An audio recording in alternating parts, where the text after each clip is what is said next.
All right, everybody, I think it's time to get this party started. Welcome to the February 14th, 2022 Grants Pass City Council Workshop. Councilor DeLaGrange is absent today. DJ, are you on the phone? No? Maybe Councilor Fazer also absent today? He was here? Oh, okay. Anyway, we are going to do some financial discussions today. First up is just our budget committee orientation, and we have members of the budget committee here today, so thank you all for being here. If you haven't had a chance to get lunch yet, there's some lunch over here in the corner. And otherwise, Aaron, please get us started. Great. Good morning, Council, Budget Committee members. It's my pleasure today to provide the orientation in partnership with Adam Schultz. He'll be taking on the second part of the presentation. Also, we moved the cooler to over here by the exit door in case you're looking for the drinks. They're usually up there, just as a reminder.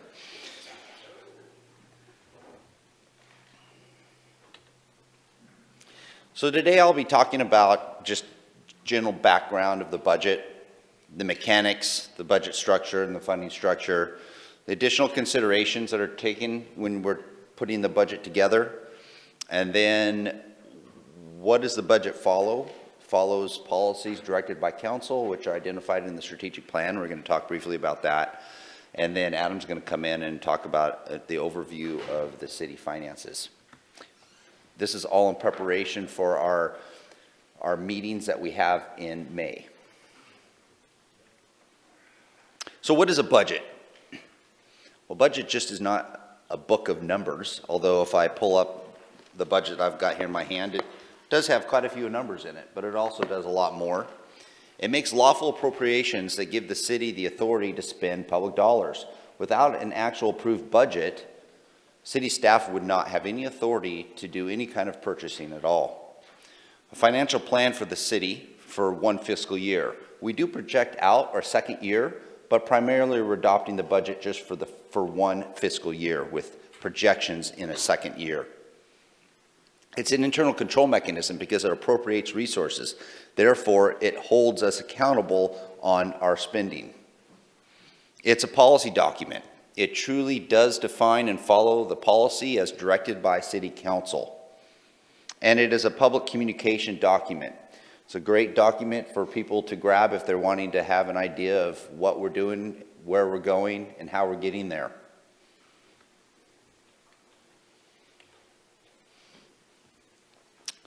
So why do we do this? And do we make up our own rules? No, we don't make up our own rules. We do this because we need to appropriate dollars, and we need to make sure that there's a public process also associated with that, and that there's consistencies across the board with all municipalities. This is all defined in the state of Oregon's Oregon Revised Statutes, which establishes standard procedures for budgeting. So the majority of all municipalities in the city follow some form of budget process extremely similar to what the city of Grants Pass does. It outlines programs and fiscal policies. It requires estimates of resources and expenditures because we do truly need to project out a number of our resources and expenditures we're getting. Controls expenditures of public dollars. Like I mentioned, it does hold us accountable on the allocations of resources. And it is a mechanism that encourages citizen involvement and requires an opportunity for citizens to participate in all of the budget committee meetings.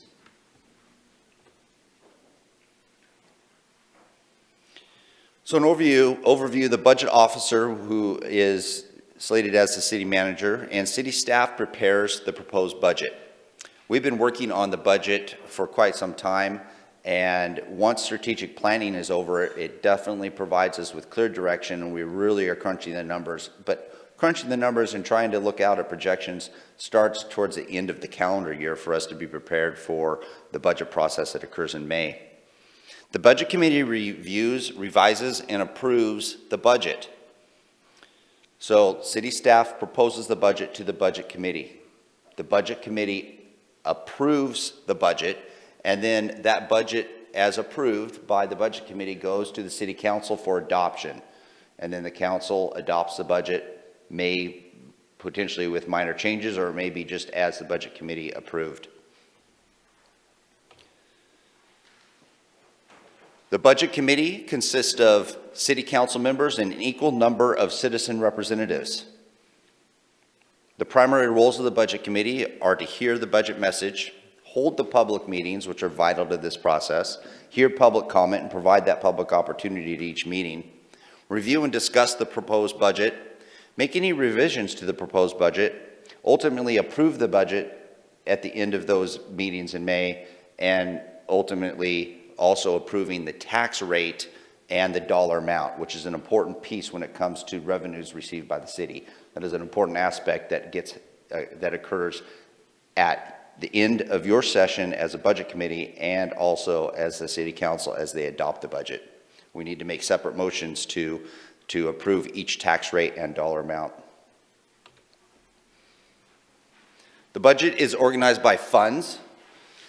So we have a number of different funds within the organization. A fund is a self-balancing set of accounts used to record estimates and resources. All resources and requirements must be budgeted. So one of the roles of the budget committee and responsibility of the budget officer and city staff is to make sure we propose to you a balanced budget. There's actually been some budget officers or cities in the past where they've proposed an unbalanced budget due to whatever kind of constraints, but that's not what we do here. We are proposing a balanced budget for your consideration where revenues and expenditures are the same. Estimates of resources and requirements must be made in good faith, which means some of those things we estimate. So we'll estimate, say, transient room tax dollars, and we'll estimate general fund dollars, and we're making a good faith estimate based on our projections on what we think that revenue might be or what that expense might be. The different types of funds that you'll see in the budget book, and this is the 2022 budget, and there's all sorts of different tabs and funds associated with those, but some of the major funds that we'll be talking about and walking through with you as the budget committee are the general fund. That accounts for all financial resources except for those accounted in other funds. It's general in nature. Those general fund dollars are the dollars of here that I'm talking about that are primarily interchangeable with any other division or department. They're sort of like nomads. They can go where they want to be allocated, where council and the budget committee determines is that highest priority. There's enterprise funds, which consist of water, wastewater, streets, and stormwater fund. Now, we call them enterprise funds because they're meant to operate just as an independent enterprise, their own business. So they have their own accounts, they have their own revenue streams, and those dollars can't be mixed with other dollars. You can't mix water revenue with wastewater revenue. You can't mix water revenue with general fund operations. Now, as I mentioned, the general fund dollars are sort of nomads. They can go over wherever they want. Council can prioritize resources through the budget process. That general fund can help support an enterprise fund, but an enterprise fund cannot support a general fund. There's also special revenue funds, such as transportation and lodging. This accounts for legally restricted uses and revenues that are coming in. So we'll get transportation, say gas tax dollars. Those dollars can't be spent on anything but road maintenance and repair. We've got capital project funds, which account for resources used for the acquisition and construction of major capital facilities. Like we might be saying something along the lines of a new water treatment plant. That would be a capital project fund. There's debt service funds, which account for the accumulation of receipts, usually for improvement projects like Bancroft bonds and general obligation bonds, which usually occur when you're taking on additional debt for a large capital project. There's the internal service funds, which accounts for financing of goods and services provided by one department or agency to another, because we have both internal and external customers. Fiduciary funds, which account for assets held by a governmental unit in a trustee capacity. An example for that would be the landfill. The city actually is responsible for the closure and post-closure of a landfill, and this is an example of that type of fund. So let's talk about general fund dollars just real briefly. That's one of the largest revenue streams for the city, and that comes from property taxes. Oregon law allows local governments to levy three types of property taxes. There's the city's permanent property tax rate, which is $4.13 per thousand. We also have a voter-approved local option levy for public safety at $1.79 per thousand. Now, in the past, we've also had general obligation bond levies, for instance, for the improvement of a Parkway Fire Station and some of the fire stations where we actually had a bond that was paid off, but that ended in fiscal year 2019. So currently, right now, we are only levying a permanent property tax rate and a local option levy at $1.79. So our permanent property tax rate of $4.13 is, in essence, a frozen rate. Due to Measure 5 and Measure 50 back in the 90s, it took municipalities, county agencies, governmental agencies, and it froze the tax rate that was in place at the time. And it also limited the growth of that tax rate to 3% each year. So our 413 is something that we can't raise. Let's say we wanted to raise more money for law enforcement, and we wanted to do that through a property tax, through raising our permanent property tax rate. That is illegal for us to do. We can't do that. And that was a voter-approved measure, 50 and 5, that basically put that parameter with operations of municipal governments. Oregon requires each local government to disclose its basis of accounting, and we use a modified accrual basis of accounting, which means that revenues are recorded when they're measurable and available, and expenditures are recorded when the goods and services are delivered, and liabilities are incurred. This enables us to focus on short-term financial assets and liabilities. It also permits us to divide the available funds within the organization to ensure that those dollars are being spent for what the intended use is. So the budget calendar, the work that we have in front of us. As I mentioned before, city staff has been working on numbers. We're crunching numbers right now. We're trying to put a framework in based on the policy direction of council through strategic planning, and then also doing revenue estimates and expenditure estimates on our operations and the different funds that I talked about earlier. The first meeting of the budget committee is May 3rd at 6 p.m. We also have May 10th, 12th, and 17th. So May is a very busy meeting for the budget committee. The first meeting will be nominating and electing a budget chair and a vice chair. Now, the chair and the vice chair will run the meetings and facilitate that discussion, and the vice chair will fill its role when the chair is not available. We will adopt ground rules for the budget committee at that time. You'll receive the recommended budget and hear a presentation of the budget message. We'll talk about the strategic plan, and we'll highlight the capital allocations that you'll see in the budget. That's usually an important piece that the public and the budget committee are interested in. And then we'll also confirm and set the schedule for the rest of the meetings. The budget committee process, all budget committee meetings are subject to public meeting law, so they're going to be recorded. We're going to provide an opportunity for the public to participate. A quorum is required to conduct business and make recommendations, and a majority is required to take action.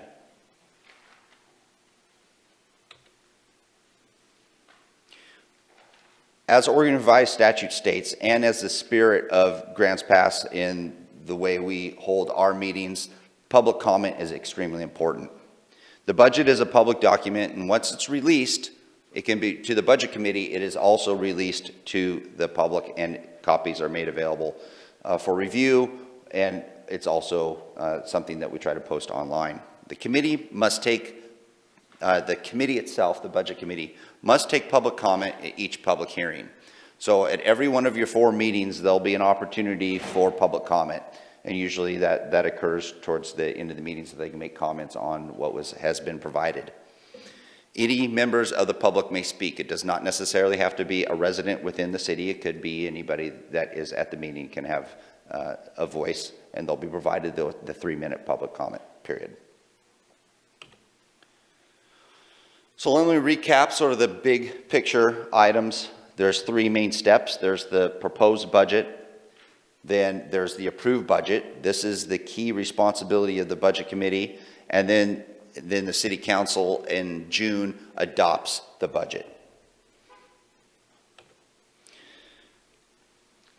The budget really starts, and we do some things in advance, but the budget really, we dive into the budget after the city council strategic planning process, because the budget reflects the policies identified by council.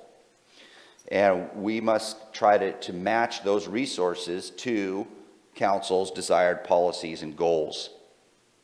So council in January does a strategic planning process. They have goals that have associated objectives, and then also those objectives are supported by actions. I'd like to highlight some of the strategic plan that will be incorporated in the spirit of the budget document. But first, I just wanted to highlight the circle of our strategic planning process, which really starts with the council reviewing the state of the city. Where are we? How are we doing? How have we done with regards to our previous strategic plan? What are our hopes and dreams for the future? City council gets public input through public forums, through emails, through personal contacts, and we review all of public's goals and desires. We review all of our advisory committees. We have over 11 advisory committees, task forces, and special groups that provide policy recommendations and guidance to council to make informed decisions.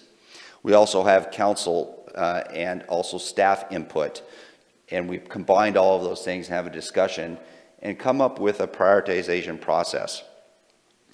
That strategic plan and those priorities are then developed within the proposed budget, which is presented to you, the budget committee.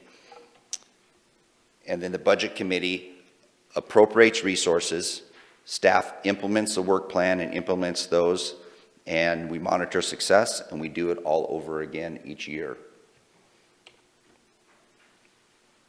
What makes our strategic plan so effective is we follow a SMART format where things are specific, they're measurable, we know what it takes to achieve them.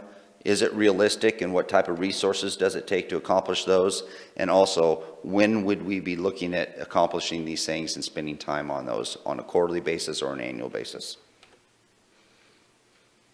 Out of strategic planning, we have 5 main goals that incorporate the spirit of the budget that you'll be reviewing. The first is ensure community safety. Provide cooperative shared leadership involving council staff in the community. Encourage economic opportunities. Facilitate sustainable, manageable growth. And maintain, operate, and expand our infrastructure to meet community needs. Out of those 5 goals, there's 22 objectives that support those goals and 75 actions that support the objectives, and it's a living document. It's always changing and morphing a little bit, but primarily it follows those things. Under enhanced community safety, so you have a good understanding going into the budget of really what we're going to be looking at and what those numbers represent. They represent supporting the objectives that I have here for you.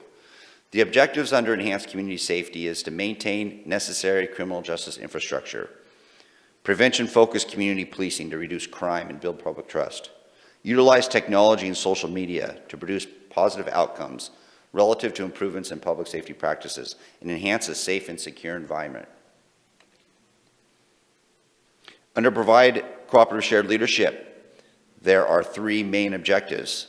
The first is to develop and implement a community communication strategy. Second is to ensure efficiency and effectiveness in city operations. And the third objective is to create a comprehensive cleanup program for downtown.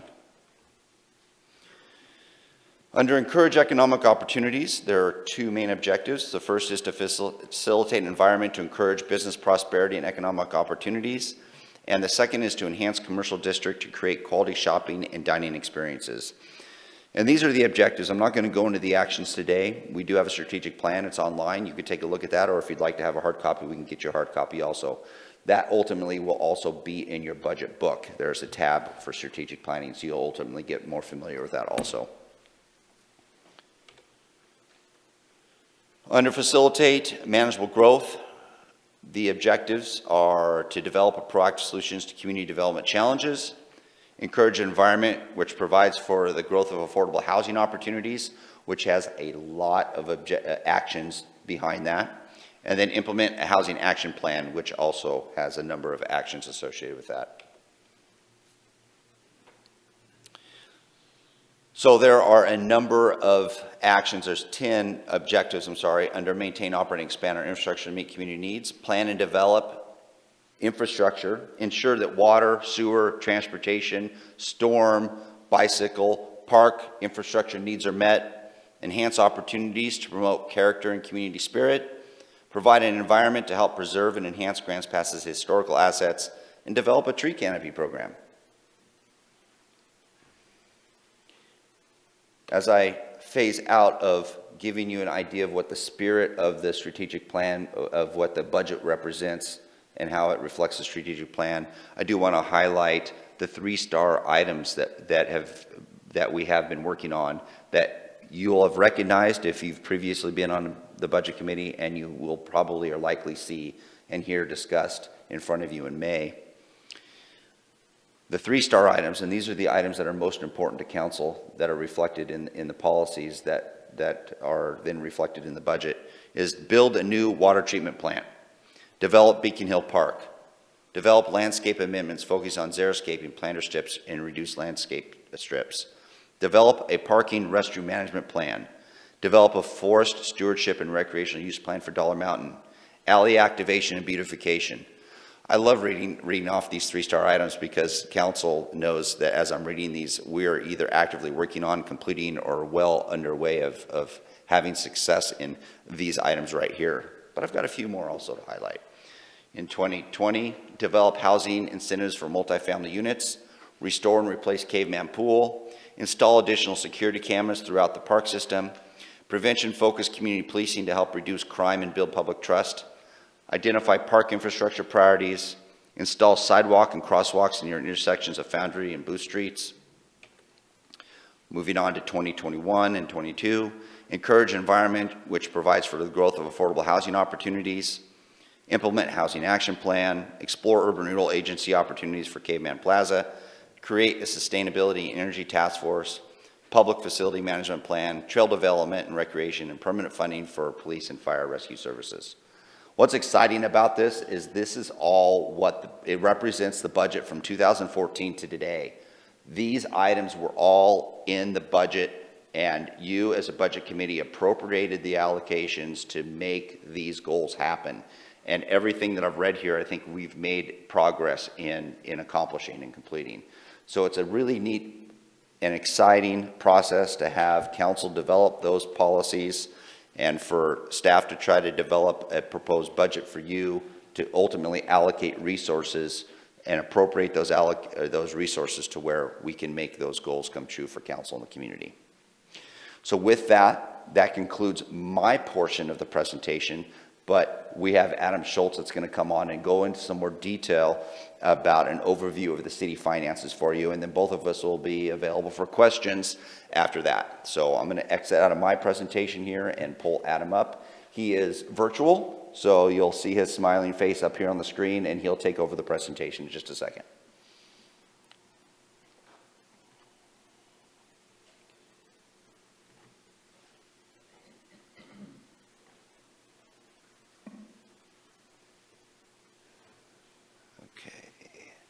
Is he on there?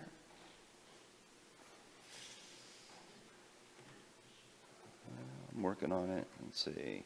Mute, stop, spotlighting, make it.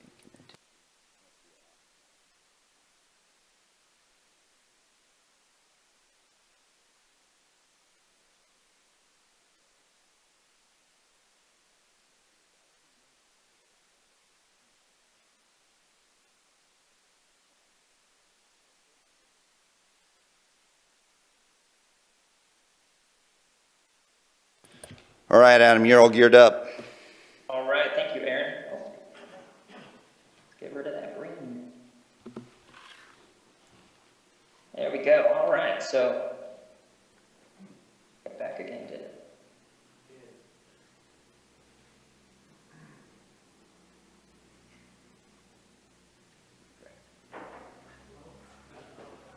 Are we seeing green on the screen? Yes. At least we're not seeing red. If that's not going to work, Adam, I can go back to the presentation and just forward the slides for you. One more time. Now we see you. Now we don't.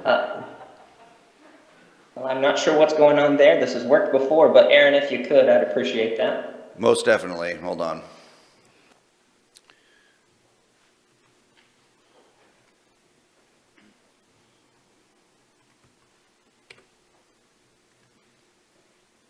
All right, so thank you very much to both the council and to the budget committee for being here today. We certainly appreciate your participation. Moving on to the next slide, I also wanted to mention part of my presentation is to talk about the current budget document. The FY22 budget document had received the 37th consecutive Distinguished Budget Presentation Award from the Government Finance Officers Association. So we're very proud of that achievement, and we believe that that is certainly additional proof that we put together an excellent budget document. Some of the nice features for any interested parties are that our recommended budget is going to be extremely similar to the adopted budget for FY22. So if anybody wanted to do some preparation for the coming budget season, reviewing the adopted FY22 budget document would be a great place to start. There at the beginning of the FY22 budget document, we have 3 different types of tables of contents, which makes it easy for people to navigate and find exactly what they're looking for if they have specific questions. And the budget document does have some newer digital features, such as a clickable table of contents on all 3 of those tables of contents. And it also has bookmarks over on the side if you open it up in Adobe to quickly navigate to important sections. The PDF document of our budget can be found at the blue link there on the city's website. And for members of the budget committee, if anyone would really like a paper copy, we can make that available to you as well. Other important features on the next slide of the budget document is our funding matrix and financial summary. For this year, starting on page 28, the funding matrix explains all of the funds and our operating divisions, and also gives an overview of the basics behind our revenue sources. Now, you could get into much deeper detail on any one of them, but this is a great starting point to understand where the city gets its funds from. There's also a section on the budget process and our financial policies. On page 97 is a great how to read the budget section for anyone who's new or could use a refresher on how to use our document. And then later in the budget document, we have services tabs. Now, sometimes this is an entire department gets its own tabs, but sometimes it's a grouping of departments that all fall under the same type of service. And then at the very end of the document, we have the appendix section, which starts on page 340, which will give some additional detail and a lot of historical information to help us look back over the past 10 years on certain items.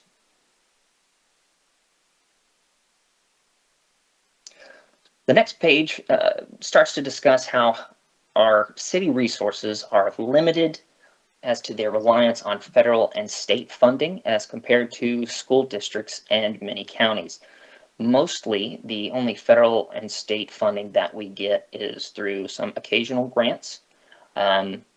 And I'd say FEMA reimbursements for disaster relief, such as fires and things like that, which it's always beneficial to get reimbursed for those, but it's kind of unfortunate that we have to do that in the first place. But to see some more information on our key revenues, you can see that on page 52 of the document. Now, the general fund, which is both fire and police, as well as some other departments within the general fund, are funded by property taxes or right-of-way taxes. You can see some more information on page 41, which is the history of our general fund resources. And as Aaron mentioned earlier, water, wastewater, and stormwater utilities are their own enterprise, their own mini business within the city. So those are funded by the users of those systems through user fees.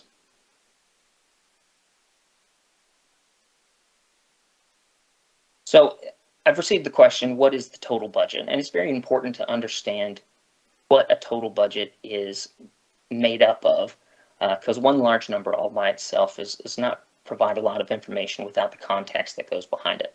But for fiscal 2022, the total adopted budget is $169.7 million. Of that, about 44 million is for operating expenditures. 14 million is for other operating requirements. It could be debt service, things like that. 4.7 million is a specific allocation for ending fund balances that we plan for. And then the 12.6 million is specifically within the general fund. That leaves us with a total of 76 million total operating budget. So that's only a portion of the total budget that gets adopted at the end of the year. And of course, you can see that on page 46 of the current budget document.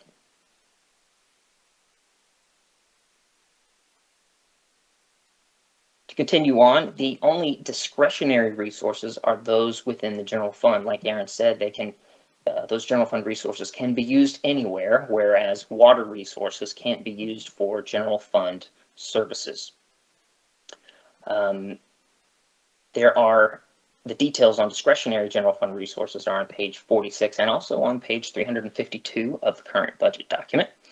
And in fiscal year 21, 5.58 million was the total discretionary revenue made up of those items you see on the screen there. And so it's a constant, not battle, but all of the general fund departments that use discretionary funding resources are all needing to draw from one pot of discretionary funding, which can create some strain within those general fund departments.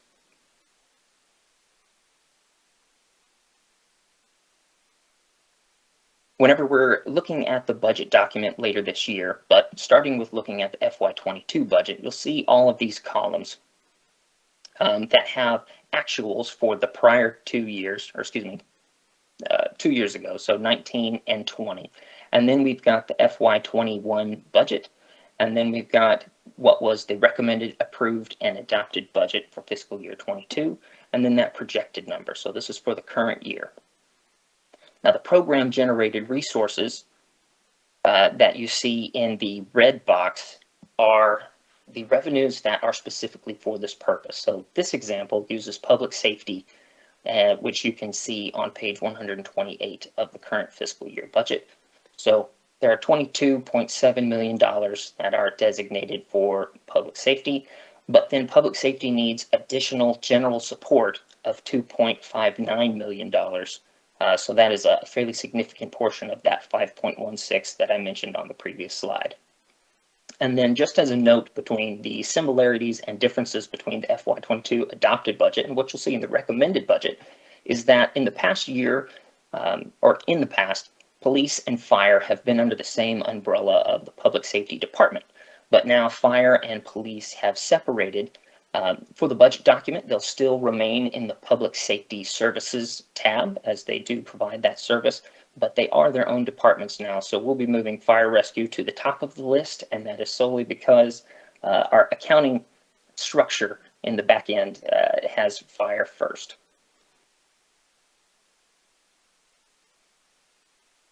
Then in contrast, on the next page, to those departments that have their own designated resources, or use general support, we have an example like building services as seen on page 157, which has a lot of its own self-sustaining resources. So building services, all of the revenues that they bring in are kind of held as their own mini enterprise fund within the general fund. So they have a designated fund balance. And you can see here is the list of all of the different types of revenues that they bring in specifically for that purpose. Now, the next slide goes into our financial policies, which this list is the list of funds that have a fund balance target range. And what this fund balance target range does is it allows us the flexibility to adapt in a certain year if some extreme need came up for additional expenditures. Well, we have additional funds set aside to be able to handle that, or the other possibility being that the projected revenues, what we thought was going to come in fact doesn't due to some unforeseen circumstance. So again, we have some revenues set aside to help the city maintain operations despite what could be classified as an emergency. So we have that financial policy there that really helps us to combat any volatility that we experience. Moving on to some more financial highlights. We don't have the second quarter results quite finalized yet. We're working on those currently.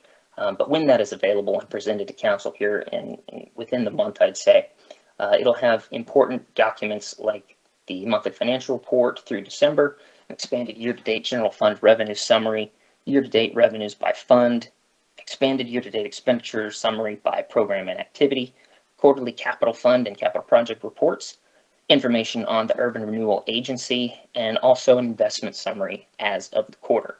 So while I don't have that document completed yet, I can certainly share some highlights, things that we definitely do know at the moment. Looking at the general fund revenue summary first, we know that the property tax assessments came in higher than we had anticipated. And what that's going to mean is approximately $22,000 of additional revenue above what was budgeted. Another positive is that the service and annexation revenue, so those properties that have a service and annexation agreement, essentially pay the same amount as property taxes. And because we completed the development or 2 housing developments, that revenue increased and was significantly higher than we had budgeted. So that's a positive as well.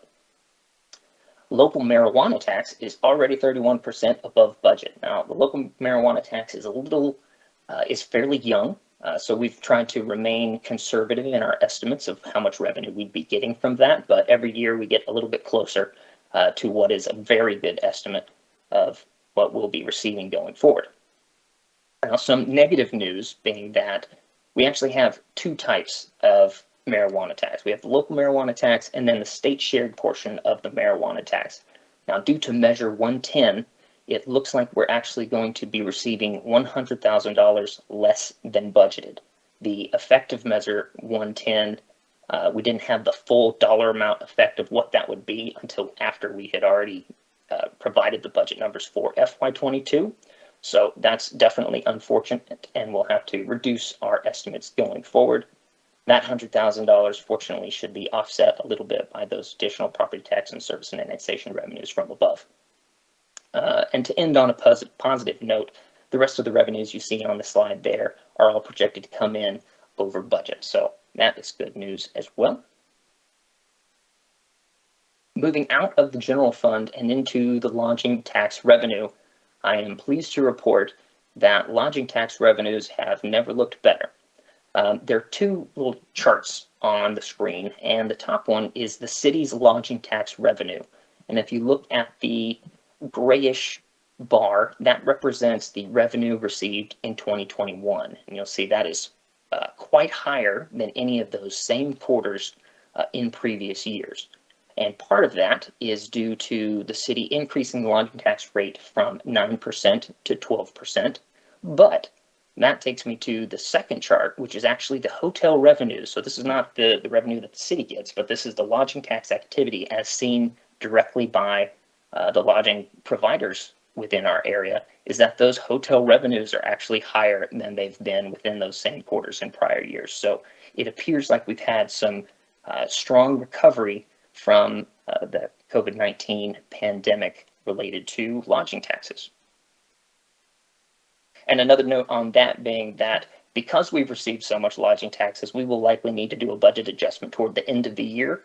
That will allow us to transfer the available revenues out of the lodging tax fund into all of the recipient departments like the tourism department, and then also make a way for the payment to the DMO. To touch on some of our other revenues, gas tax revenues looks like it's going to be coming in over budget, which is positive, and then all of our utilities are projecting to come in at or above budget as well. So no real surprises there. Part of the budget process is to make a projection through the rest of this year. So assuming an average annual budget savings rate, which typically has been about 6%, the general fund is on track to end this year in the middle to upper half of the financial policy range for the general fund between 30 and 40%. So probably 36 to 38%, somewhere in there is where I believe we'll be ending the year. As I mentioned before, the general fund is under an increasing amount of pressure to prioritize the use and where to spend those discretionary general fund resources, and how much of those to allocate to capital projects. And fiscal year 23, just as a point of information, will be the 14th year where we've had the public safety levy rate at $1.79, like Aaron had mentioned earlier. The Grants Pass Budget Committee is also the budget committee for the Urban Renewal Agency as well, so just wanted to touch on that briefly. This will be the 5th fiscal year for the Urban Renewal Agency. And the nice thing about Urban Renewal Agency is that it pulls the resources of 8 different taxing districts and leverages state funding to increase the tax base, which will benefit all impacted. So another way of saying that is that the Urban Renewal Agency gets some of the revenues that the school districts would have received, but then the state reimburses the school districts for that impact on them. So they're in fact not impacted, but the Urban Renewal Agency then has more funds to invest in increased property tax assessments within the urban renewal area. The unfortunate news, it's not very large, I'd say, is that the property taxes are going to be slightly lower than were projected, but I believe that has more to do with the timing of completed projects. We use the permits to project and see, okay, well, what do we think the assessed value is going to be next year? So I think there are still some projects that are waiting to be completed, which will then increase the tax base and those urban renewal tax increment resources. And one of the main goals for the Urban Renewal Agency recently has been to explore urban renewal agency opportunities for the Caveman Plaza. So that's a potential project that we could see investments in. Moving on to capital budgeting, Aaron went over the strategic plan, and when it comes to budgeting, we are guided by the strategic plan, but of course limited by available funding. One principle that we try to follow is to use, or one of the principles we follow is to use one-time resources for one-time expenditures. So we have a project where if we sell property, we can then use those resources to purchase property, potentially for another purpose. But that's a good example of we're not purchasing property every single year, but we can use the proceeds from the sale for that one-time expenditure. Another thing that we're giving increased focus to is to set aside operating revenues for future periodic costs. Now, we've done this for a long time very effectively with vehicle and equipment replacement fund, where we set aside funds every year knowing that we'll need to replace the vehicle in 5 or 7 or 10 years, whatever the useful life ends up being. But we need to set those funds aside every year so that we don't run into surprises of suddenly needing to get a new vehicle and not have any funds available to do so. So we're expanding that thought more so into the rest of the city as well. 2 examples being the 2 projects numbers there, which are for the fire and police equipment replacement projects. That's for things like getting new sets of radios that are compatible with each other so that you don't have 10 of one older radio and 40 of another newer radio that don't communicate. So knowing that we will have to replace certain things is very important to plan for.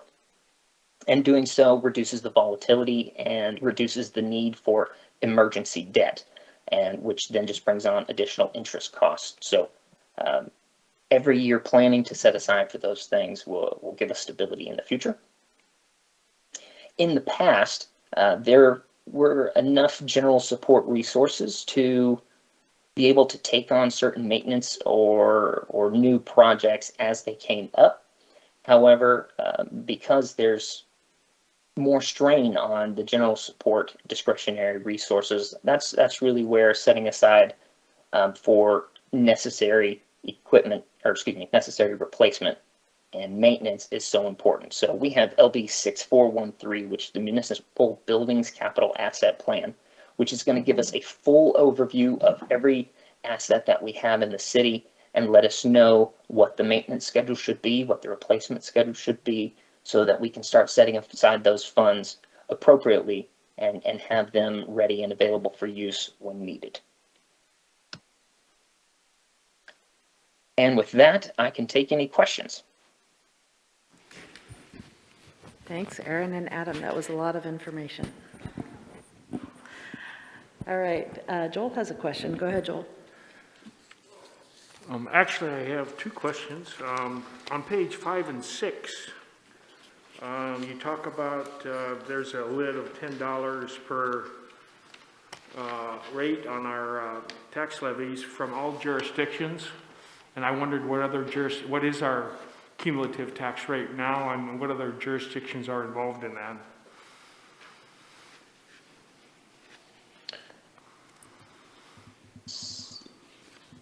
I'd have to. Councilor King, was that a question for Aaron or Yeah. myself? I don't have that number in my head, Adam, and if you do, that's great. I just have to look it up and see what the accumulated tax rate are. We're not in compression for the most part, so that means that our permanent property tax rate and our $1.79 is not being compressed due to the addition of over $10 per thousand. As mentioned here, if we were in compression, that means that there's a number of new taxing districts that have been formed that go above and beyond that $10 limit. And if that's the case, then your, say, levies, your voter-approved levies and things like that would be the first to be compressed. Your permanent property tax rate is that golden goose thing that usually isn't touched through the compression process. But we haven't had issues with compression in the past. I just don't know what that number is. Okay. Do you know what the other jurisdictions, who they are that have a tax rate, like the school district? Does that apply? Yeah, the school district is So the one. school district tax rate The county applies? is one, library is one. Okay. Those kind of ones have those permanent, those. It'd be interesting to property see tax how rates. close we are to the top. Okay. The second question I had, in the past, we had a set aside for PERS because we anticipated some future increase in PERS that were going to be financially stressing. Have we addressed that at all in this budget or The strategy that we've adopted in recent years has been to take that fund balance and try and stretch it out as many years as possible, which should make those annual increases of PERS costs. Departments will feel its effect as little as possible. So that's definitely part of the strategy again this year. We've received reports that PERS rates were going to increase by 3% again in the next biennium. However, there was also a subsequent report that it said it wasn't going to be quite that bad. So I'm waiting on those final numbers, but ultimately we'll be trying to use that fund balance to minimize the impact to departments as long as possible. Sure, and that'll be a discussion for the budget committee. So, okay, thank you. Yeah, in the back, Gordon. Where are we with our bond advisor on the water treatment plant? Because to a layman, rates are going nothing but up. So the quicker legally we can lock it in, it looks like a smart thing to do. And that may not be May, it may be March. Yeah, that's definitely a question that I think Adam or Jason could answer if either one of you want to, whoever wants to take the lead. Adam, it looks like Jason is going to grab a mic. Wonderful. It was on the wrong table. We're actively working on that right now, both with the bond advisor and with the state of Oregon. Council recently authorized us to look at lower interest loans through the state of Oregon, which may be in the 1% to sub 1% range. Anything that can't be borrowed, we will try to bond at the lowest rate, but we're also interested in locking in, but also with the guarantee that we have to be able to expend those funds within a certain time frame. So we're right on top of that. Are there other questions? Yeah, Tom.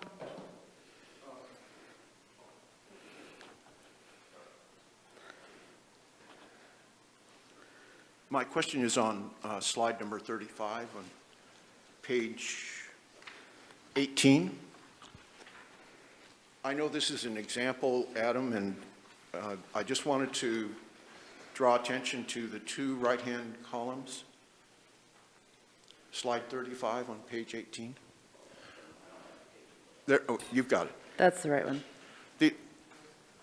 The question is about the two right-hand columns, adopted and then projected for the following year. I've noted that some cities, Roseburg in particular, does biennial budgeting and adopts a 2-year budget plan each year, which seems to be more efficient. Developing an annual budget and reviewing it is very time-consuming and takes an awful lot of staff time and effort. And I wonder if there is consideration given to the idea of a biennial budget, or if that's not appropriate.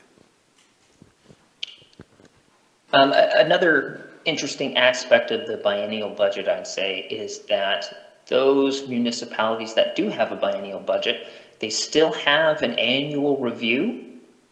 So it's not quite a full-fledged new budget process, but there's still quite a bit of work to do, even in just making sure that your projections for the second year are on track, or were there significant changes that you need to now make a substantial change to the budget that you adopted a year and a half ago. So it's something that's been considered, but doesn't have an extremely obvious benefit. But I'd say we're not close to the idea either. Yeah, it could be something to explore that, and like Adam said, it's one of the things that's positive about this is it does take a little more work, but I don't know if it takes more work, it's just a different type of work. The thing about adopting a budget like this is you're more sure about your 1 year that you are adopting. Every year you go out, projections, it gets a little less solid. And so that would be just one of my caveats for multi-year budgets. Valerie, did you have a question?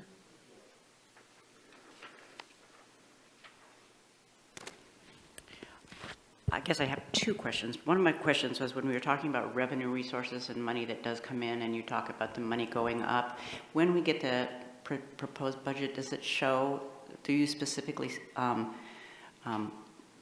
itemize the different other funds, like from the state, so that we can see how much they've gone up and that sort of thing, or is it just general? Because I don't see it anywhere in this book.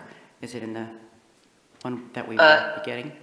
I forget which page it is, but I think the financial matrix would have some additional detail on all of the different resources that come into the general fund and the other funds as well. So there is some more detail in the document. Is that in the document that you were talking about today? Because I didn't see it in there. The actual budget document itself will have, like, it will track some of those specific funds, like the gas tax. Well, how much is the gas tax going up this year compared to last year? If that's the type of detail you're talking about. Right, I was.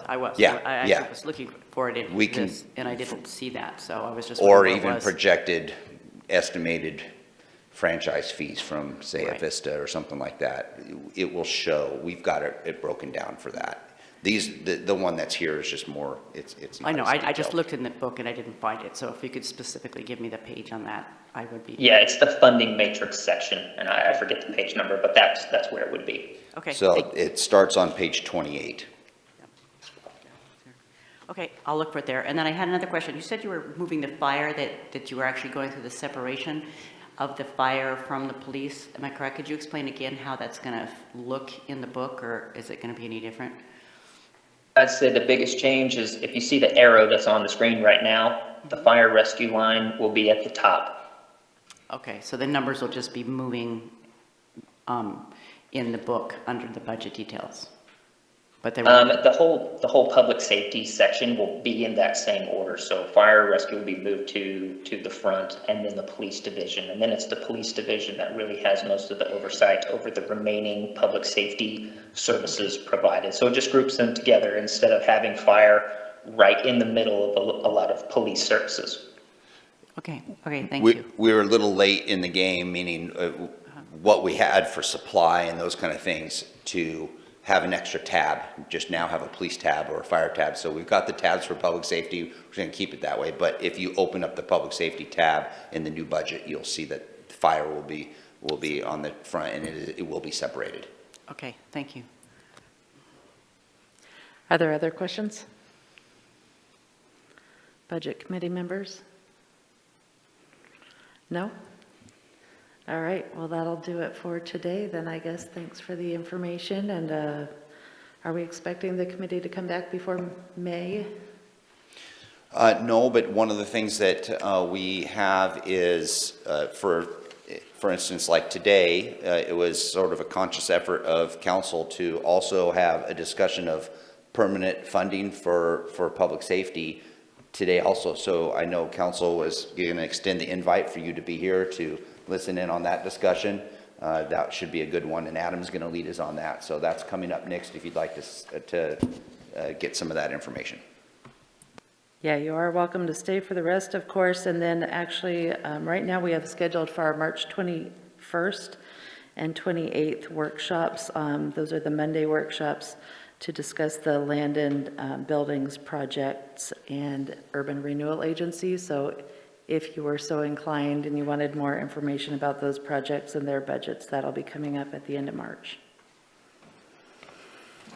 Also, I was just going to ask, when did the end of December, you said more information specific would come at end of December. When do we expect those reports to be done? Which reports on The what? quarterly financial reports? Yes, the quarterly financial, thank you. I should have those compiled and to council within the month, I'd say. Okay, Or within a month. It might be into March. okay, so at that point, we could send that out to the budget committee as well. Absolutely.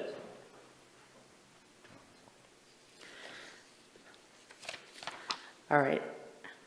Are we having a technical difficulty? Well, no, I've got Adam up on this on my screen now, so I'm having Karen put. Okay, it's not green. That's a positive. Oh, okay, we have Adam again, don't we, for our next discussion, which is permanent funding for police and fire. So let's move on to that one. I just got to figure out how to get rid of this little screen here. Aaron, if you hit the little 3 ellipses and then full screen mode, I think we'll. Got it. Same. It's the same.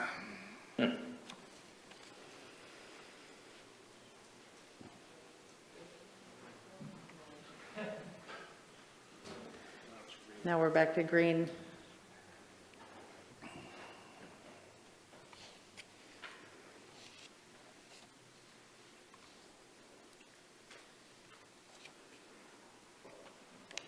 Well, we may, may have to be Vanna again on this, on the slide presentation here.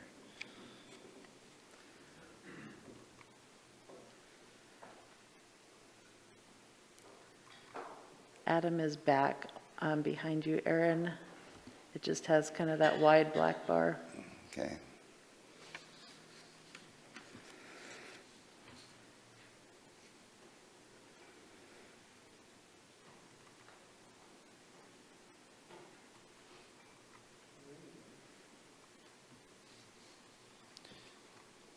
Yeah, we can't get him. Wow, look at that. That's really cool. All right, so Adam, I guess I'll be escorting the slides through for you. Right. Turn that off. There we go. So I apologize for that technical difficulty, and it's being extra difficult today. But thank you so much, Aaron, for facilitating that. My presentation today is on permanent funding for public safety services.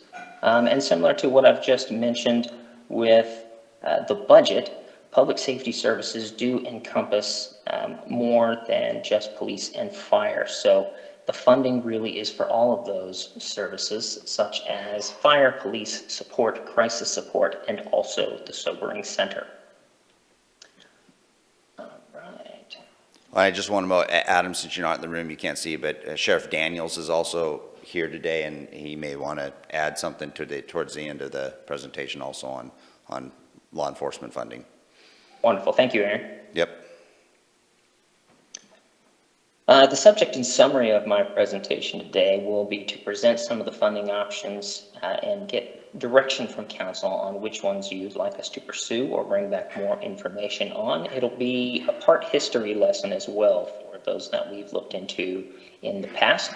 The relationship to council goals is to enhance community safety, with the #1 goal for strategic planning 2022 being permanent funding for public safety services.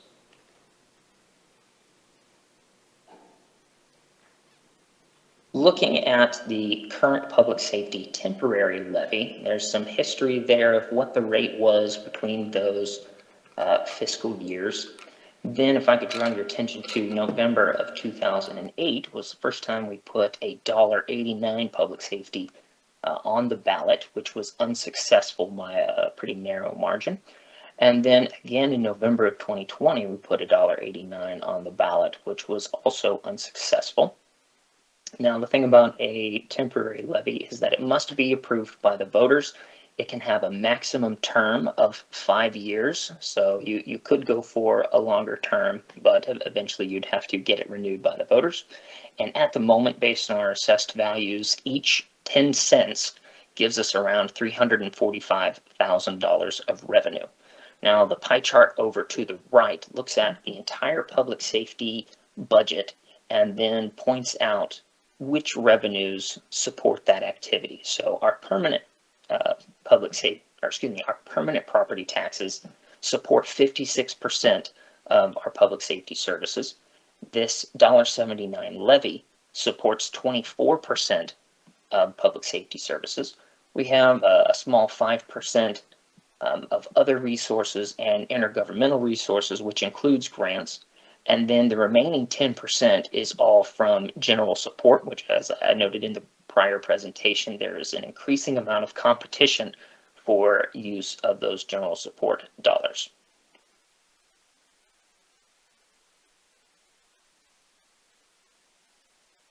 Some additional general information and some potential challenges related to service districts. As I said, they do require voter approval, so there's a bit more involved in enacting those.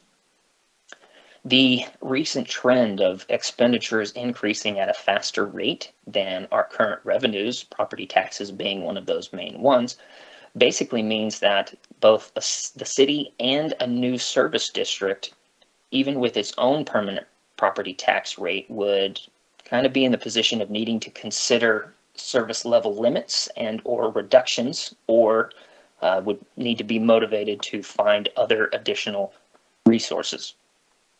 One of the challenges with a service district is that if you set the initial rate too low, it restricts your flexibility to adjust to future needs. However, at the same time, if you set it too high, it also decreases the chance of success with the voters. And one thing that is maybe not widely known is that municipalities do not have to issue their entire permanent tax rate. You could have a permanent tax rate and then issue a lower rate than that based on what you actually need in the year. So considering that for a new district, it would be nice to have a permanent rate that was more than what you need to kind of give you some leeway to grow into that rate, even if you don't charge that full amount. However, getting that voted or approved by the voters would be one of the initial challenges.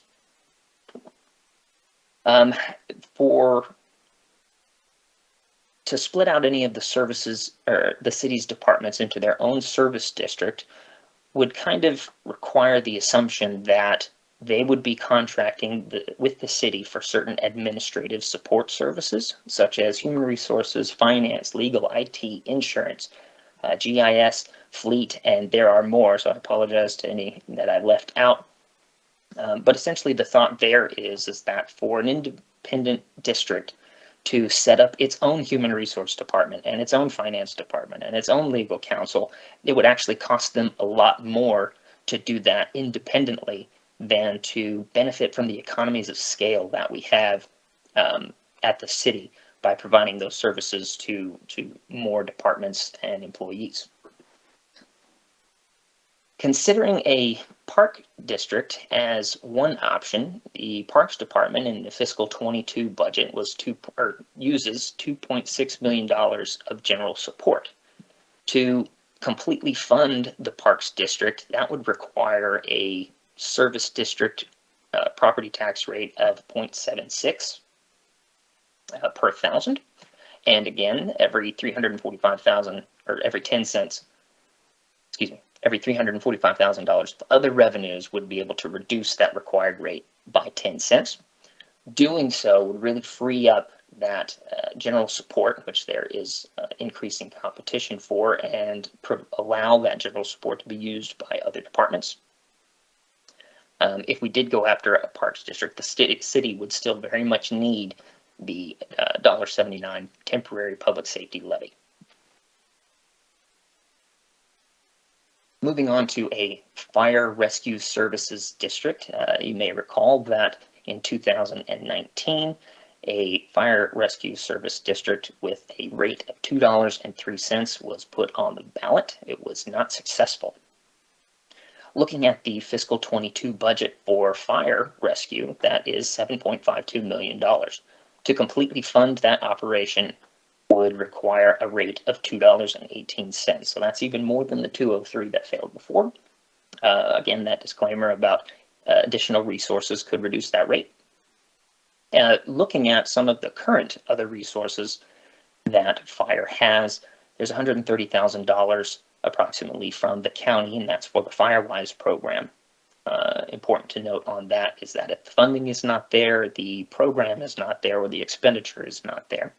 So it only supports one thing. It doesn't support the entire fire operation.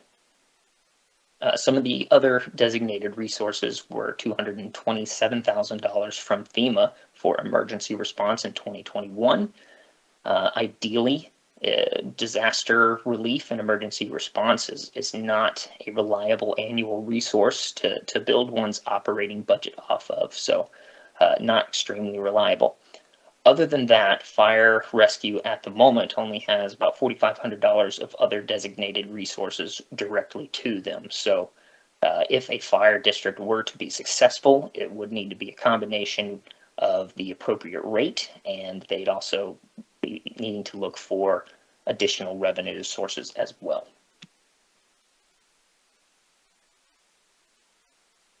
Moving on to the option of a sales tax. In 2015, there was the criminal justice sales tax of 2%, with estimated revenues at that time of around $7 million. Now, a sales tax is not required to be put before the voters, but it was, and as you can see, it was not successful. However, we do have, while sales taxes are not extremely common in Oregon, we do have some other revenues that are essentially based on that same model. Lodging taxes is a type of sales tax. Local marijuana tax is similar as well. The state shared sales tax on marijuana. There's also liquor taxes, things like that. So it's not completely absent from our resource list. Some of the pros and cons to a sales tax. The main positive being that it distributes the cost to more of those served. What I mean by that is that public safety services are provided to a much larger population than just the citizens of Grants Pass, and it's estimated that there is a surge of 30 to 50% during the daytime as residents of the county or visitors come in and work and play within our boundaries and are therefore provided public safety services. The negatives for a sales tax is that sales tax are more subject to the volatility of the market.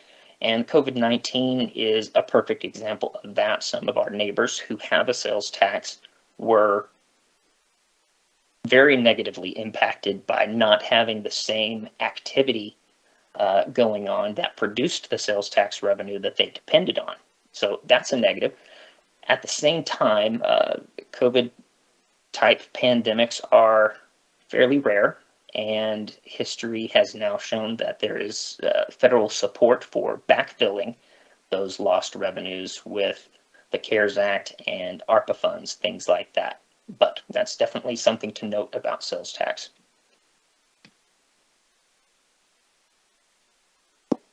Next, we have the option of some sort of utility fee.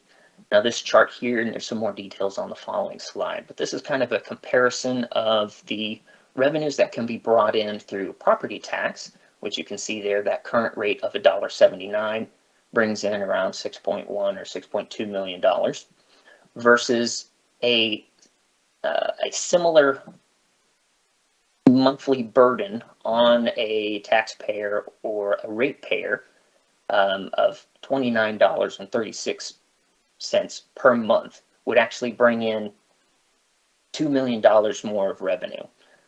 So utility fees are collected from entities and organizations that maybe don't pay property taxes due to exemptions. So on the next slide, there's some more information on that.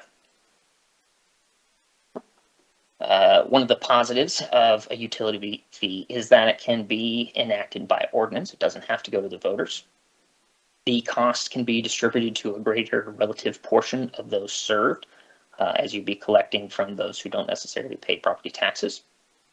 A similar average monthly burden, as seen on that previous slide, could bring in more revenue, or you could bring in the same revenues with a lower average monthly burden just by spreading that out.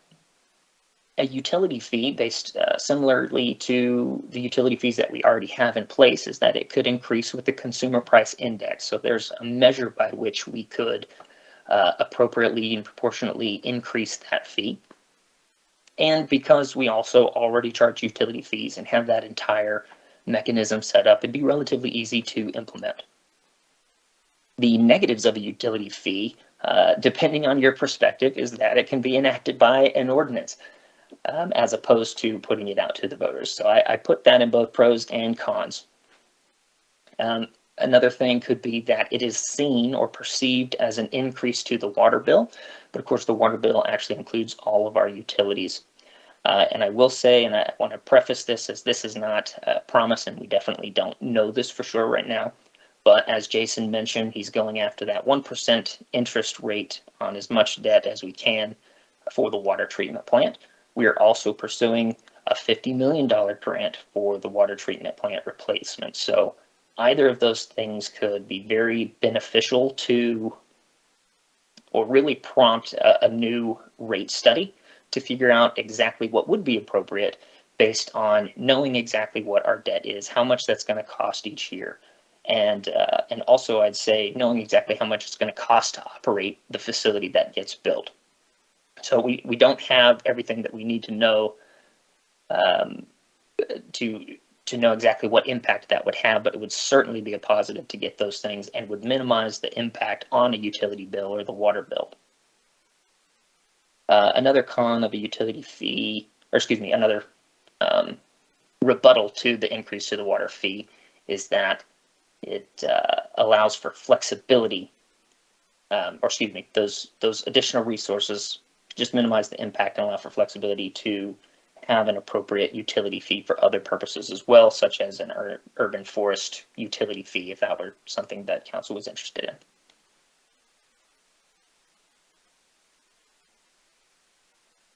Moving on to another option that is relatively new is a payroll tax.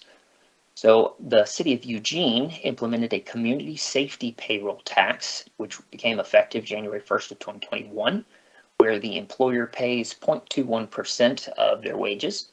This does not apply to federal, state, or political subdivisions of the state because they're not allowed to pay that. And then the employee pays according to the chart below.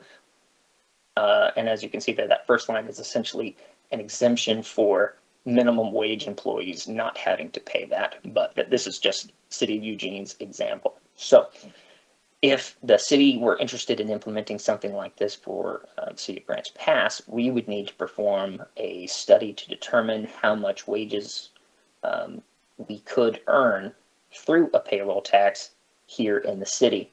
I reached out to the City of Eugene and they said that they did they received geolocated payroll data from the Oregon Employment Department for businesses in their zip code. So we would need to do something similar to that to understand what the base would be in our area to then identify an appropriate rate of how much to charge and how much revenue that would bring in, and would it be sufficient for our needs.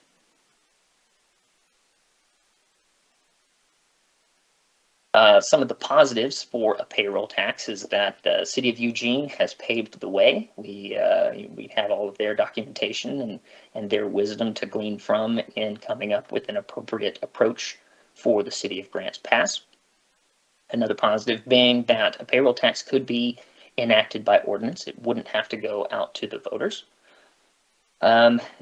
Another being that it would increase with the cost of living. So as people's salaries increase with the cost of living with that rate, then the revenue that we receive would also increase relative to that. So it wouldn't be just a stagnant fee that never changed and needed to be increased or adjusted periodically.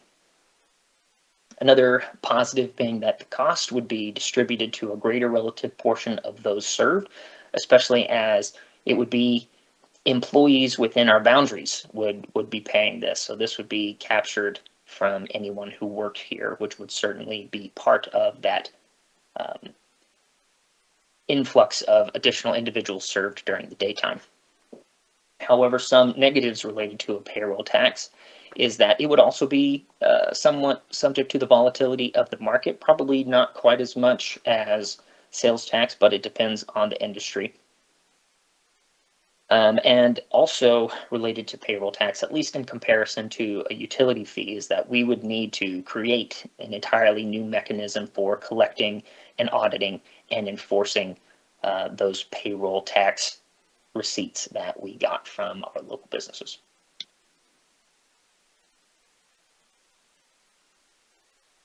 I apologize for the hideous red colors, but I wanted to bring your attention to some important areas as there's a lot of numbers on here.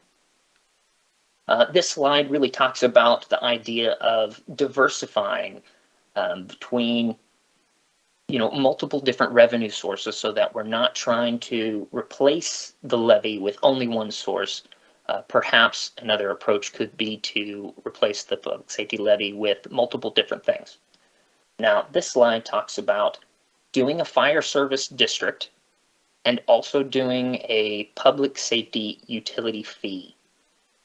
As you see over on the left, that would be replacing what is currently a temporary levy of $1.79 with a fire district, which would make that $1.79, or in the second example below, $1.89 permanent, just depending on what the voters approved. The second part of this with the utility fee is that it assumes a proportionate distribution of the utility fee. So that red line across the middle of both of those examples is saying that a utility fee of $14.45 per month would bring in a total revenue of $4 million. And then based on an intergovernmental agreement between the city and the fire district, the city would keep 70% of that, which is its relative size. And then the fire district would receive the other 30% of that. So they kind of share that utility fee revenue. And what that would do in either example is fully fund the fire district, or certainly provide the fire district the revenues that it needs to operate, and would also bring in additional resources for the city. Now, there's two examples here just to demonstrate the point that in the first example, if the levy rate, if the rate for the fire district was at $1.79, you would need a higher utility fee. Of course, if you had a slightly higher rate for the fire levy, then you could have a smaller utility fee. So that's all the two examples are really trying to demonstrate there. The other positive about a plan similar to this would be that in this case, the city would actually be getting, public safety or police and support still within the city would be returning surplus revenues of $1.6 million. And in the second example, it would be returning surplus of $868,000. So both of these options fully fund fire, fully fund police, and actually bring additional resources to the city as well. The next example gets a little more specific related to fire. So it's very similar The main difference being that if there was a utility fee, instead of being a public safety utility fee, it could be a fire-specific utility fee. And what that would allow for is you would need a smaller utility fee because you'd only need to collect the amount that would then be transferred to fire. So on the red line, you see that 0% of that utility fee is going to the city's police and support services, and 100% of that went to fire. So with those same two options of a fire district rate, you could have a much smaller utility fee that does provide the fire district with enough resources. And so it's a much lower impact to utility bills. However, the city's police and support would still require general support, as opposed to, in the last example, they were turning back general support. In this option, they would still need general support, which would maintain the competition for those funds that we currently have.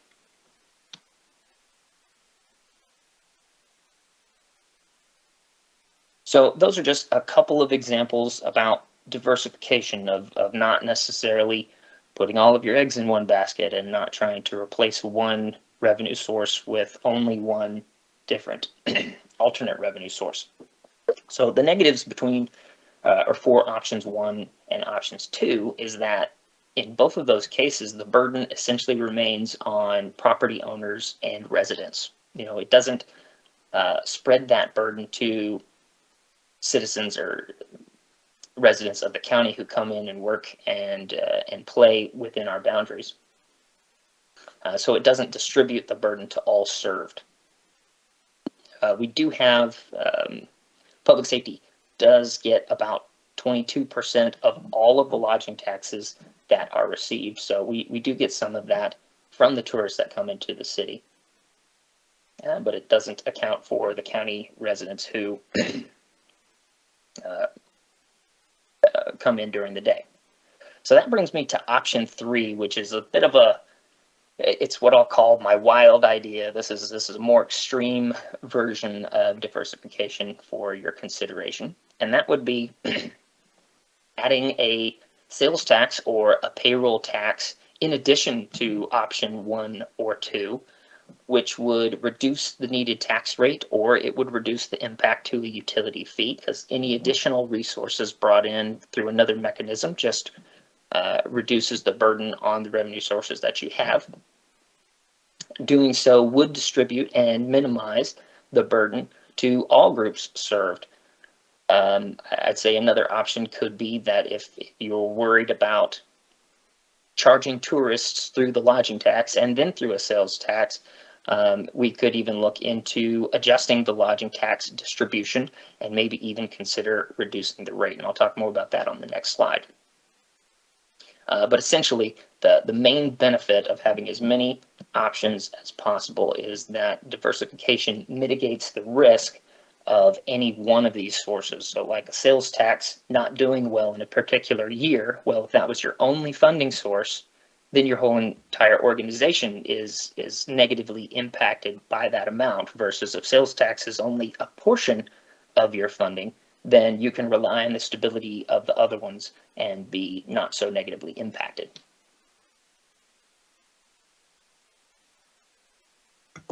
So this next slide is similar to those examples that I provided before, except for that it adds in a 1% sales tax. So starting at the top, let's say that the city kept its permanent tax rate of the $4.13 and a fire district was approved by the voters at only $1.79.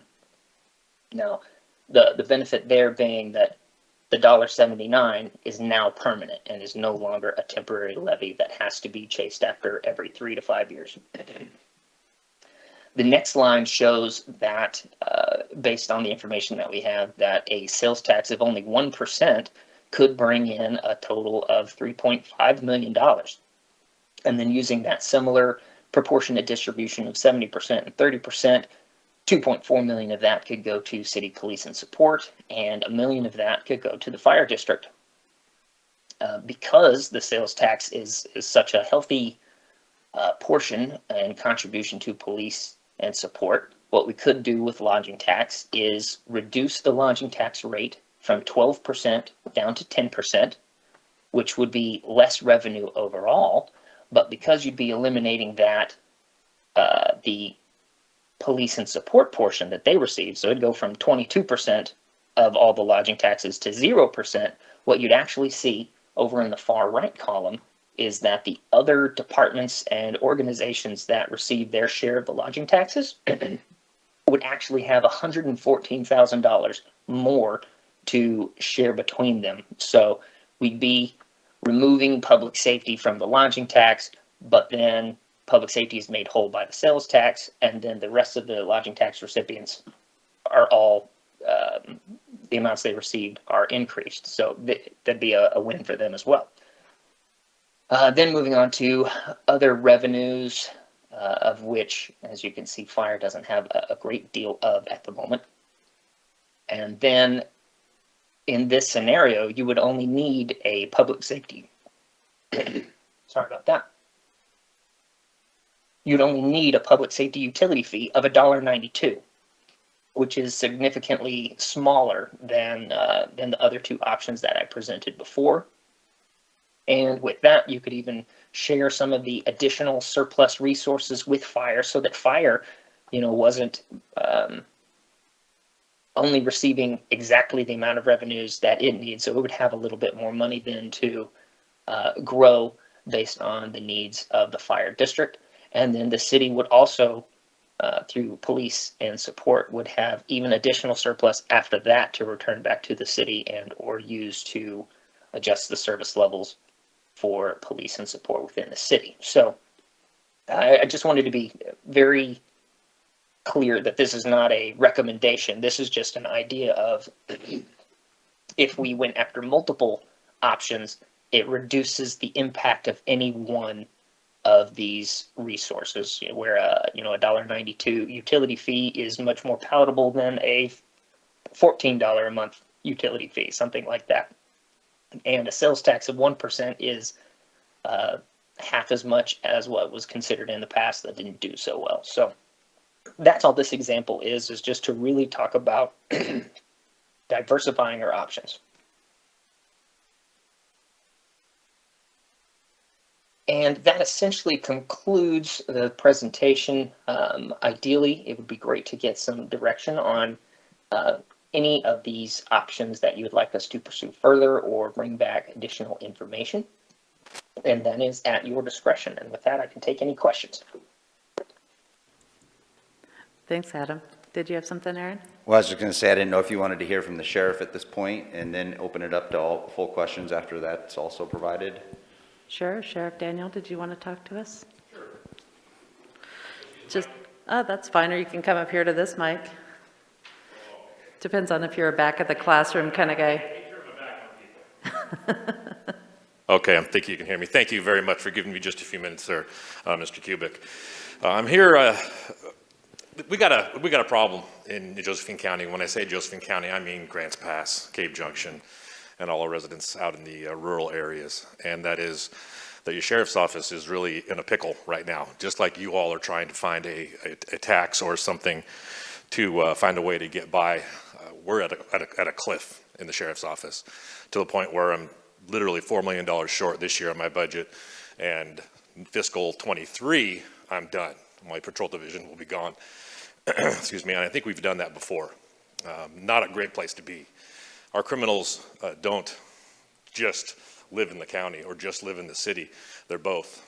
And as your great chief can testify to, our criminals, they come out in the county, they come into the city, they rob and thieve, and they'll go right back out in the county, and vice versa, some in the city. So we're really one team, and that's what I'm here to advocate for, is working as a city and a county in the rural areas together to find a solution. So really what I'd like to advocate for, and our legal counsel is working on this right now in the form of a draft, almost completed, is basically a law enforcement seasonal value-added tax. That's basically a sales tax at 3%, and it's seasonal, April 15th to October 15th. And it's collected by the treasurer, and administrative costs can be split. I do have a PowerPoint on this topic, and I'm happy to provide that to you at some point if you would like to see it. But I think it would raise us upwards in the amount of about $10 million. Those funds go into one pot of money and then are provided by percentage of population to the municipalities.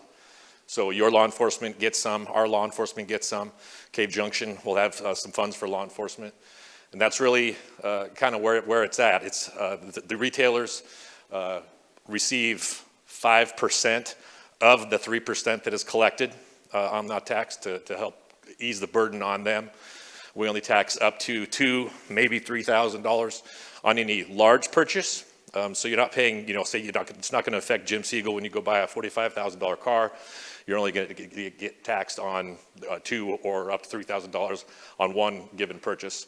And as Adam said so perfectly, everybody pays. The people that are demanding our services, getting our services, that may not pay a property tax or whatnot, pay. So thanks for giving me just a few moments. That's what we're working on in the county.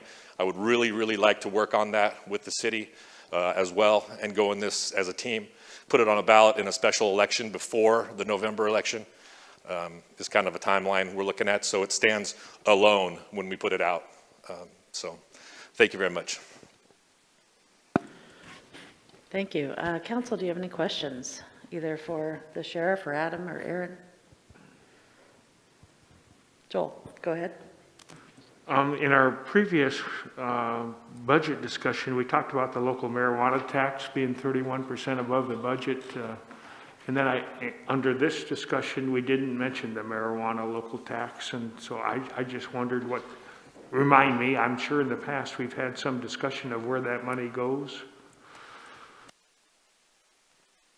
Yes, the local marijuana tax is one of the dedicated resources to public safety.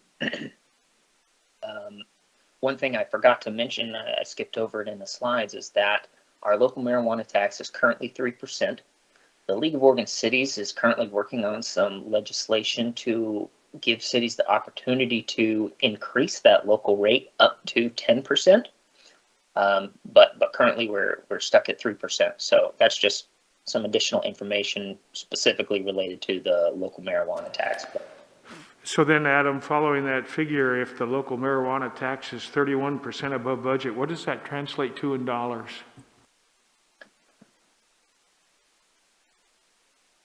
Dollars wise, I don't have that number in my notes, but as a percentage, if you recall the pie chart at the beginning of my presentation, it's in the other resources. So it's a fairly small percentage of all of the resources that fund public safety. So yeah, that other 5%, it's within there. So even, and it's only a portion of that. So it by itself is not the 5%. So even almost, or even more than tripling it would certainly not be enough to replace a public safety levy altogether, but every little bit helps. Sure. Thank you, Adam. Any other questions? No? Vanessa? Yeah, thank you, Adam, for that presentation. I wanted to ask, under your options 1, 2, and 3 scenarios, is that considering staffing increase with population growth, or is that how things are right now? All of those options were based on the FY22 budget.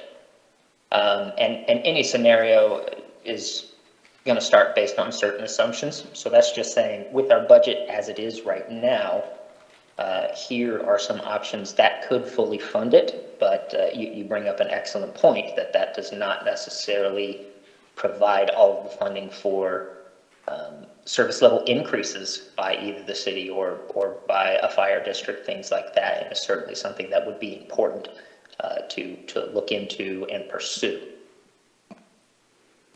Thank you. Valerie? Yeah, I have a question on your diversification. I just want clarity from my point. So with your different options, if we were to replace the current levy and go to a fire district instead, that would still would mean we'd still need to go out to the public, am I correct? So with option one, this option I put together, making the assumption that it would be more difficult to get a fire district enacted at $2.03 or $2.18. So the option I used starts with $1.79 and maybe $1.89. That would still not be enough for future growth.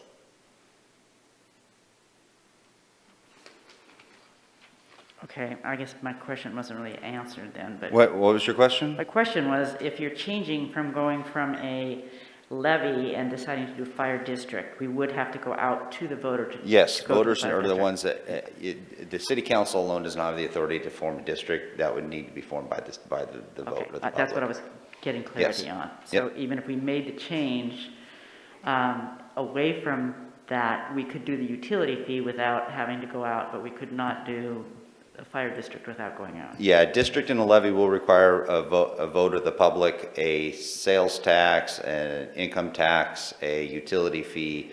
The city council has the authority to implement. Okay, so now I'm going to go back to a question I had early on. I think the first slide that we had, we showed the levy rate, and we showed the permanent funding, how much was permanent, how much was levy, and that was based on our current $1 in 2022. It would be interesting to go back to see the difference in the dispersal of the money back in, say, 2015, in terms of how much that's changed. I guess no matter what we do, we are going to have to do a massive education to have the people understand all this and make choices. And so I guess, you know, if you could go through the history of it, because I think the history is an important part of it, and see how much more of the whole budget, like the general support, it has slowly gobbled up. I think that might be a good piece of information or graphing to have, is the growth of how our general fund has gone away. Does that make sense? I think I know what you're saying. If we were to go back 10, let's just go back 8 years. Right. And do it just take a look at the pie chart that's on the screen now, and you go 8 years back and you track it to today. Of course, the largest is going to be permanent. That's really not going to change too much. The levy and the permanent are going to be the two big ones, because that's how we primarily fund it. The thing that's going to show the biggest growth will be the general support, which is currently at 10%. In the past, we weren't utilizing general fund support for the public safety operations. That has slowly been growing. So if we were to track it back, you would just see that dark green slice of pie would be getting larger and larger over the 8 years to where it is today at 10%. Right. That would be what the pie chart would show. And I'm just thinking to myself, I think if you're going to go out to the public to truly give them an idea of what that squeeze that we're talking about means, as you look at all that comes out of general support, parks, you know, and how that's diminished and why we are in the crunch we are at. So I'm just trying to look at it as an overall, because I do believe that something needs to happen. I want something to happen, but I just know that we need to get started on the education of it all as soon as possible. So. Rick? I want to thank the staff for the presentation, and I think it's very, very informative, and I think, as Valerie said, we want to understand what we have before us, so if somebody asks us a question, we know how to respond. And I guess I have a laundry list of questions. I don't think it's necessary to take up time here on it at this point. But if we're looking at solving the permanent puzzle, I call it a puzzle, I think it's my impression, for this public to accept it, we're going to also have to look at a program that probably eliminates all of the levies that we have, so it is a permanent. And consequently, I think with that, like I said, I have additional questions here. And I appreciate what's going on today. and I don't know that you want my questions right now. But I really appreciate being here today and having this focus so we get things going because time is short. So is my approach or holding back the questions for later, is that appropriate? Most definitely. Adam and I would be more than happy to talk to you about your specific questions. It could help us formulate what the next presentation is. I don't have the sheet in front of me, but Mayor, I think we have another public permanent funding scheduled in the future. And if no direction comes from today, that's okay. If you've got a lot of questions and other council members have questions, we can answer those specifically and then incorporate some of those in a future presentation. Thank you, appreciate that. We do have it slated for March 14th. I don't know. There's a lot of information. I think it'd be helpful if we were able to narrow down things that you're more interested in or less interested in, rather than just repeating this a month from now. But if you are feeling overwhelmed with information and just need some time to soak it all in, you know, that's the way it goes. This is something that you all just have identified as being, you know, top priority for the year. Rob? Yeah. Yeah, there's a lot here for sure to focus on, and I would need some time with it. I appreciate a couple things, especially that Adam brought up.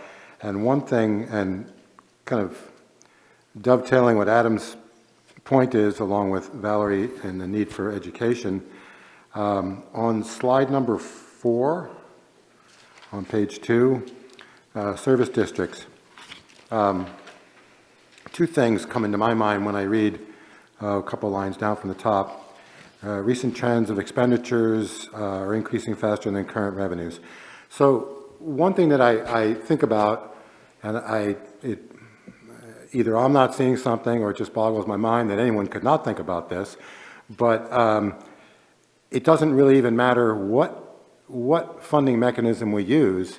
It doesn't change the fact that expenditures are still likely to increase faster than revenues. And the main thing that the public is going to want to know in any education effort is, well, what have our elected officials and what have our government employees done to reduce cost and increase efficiencies? So that brings the next line in Adam's presentation. He used the example of a service district. City and new district would still be considering service level limits or reductions or some new revenue sources. So I need to hear, and I think I guarantee I speak for the public, we would need to know what kinds of efficiencies, what kind of service level limits or reductions are on the table as well. And on this, we've just, what our presentation today is, how do we get more money? Well, the reciprocal, we'll say, of that discussion that the public's going to want to hear is, well, what are you doing to control costs? Okay. Those are great points. I haven't heard a word of that today. So our initial education process, in a certain sense, is off on the wrong foot, because when the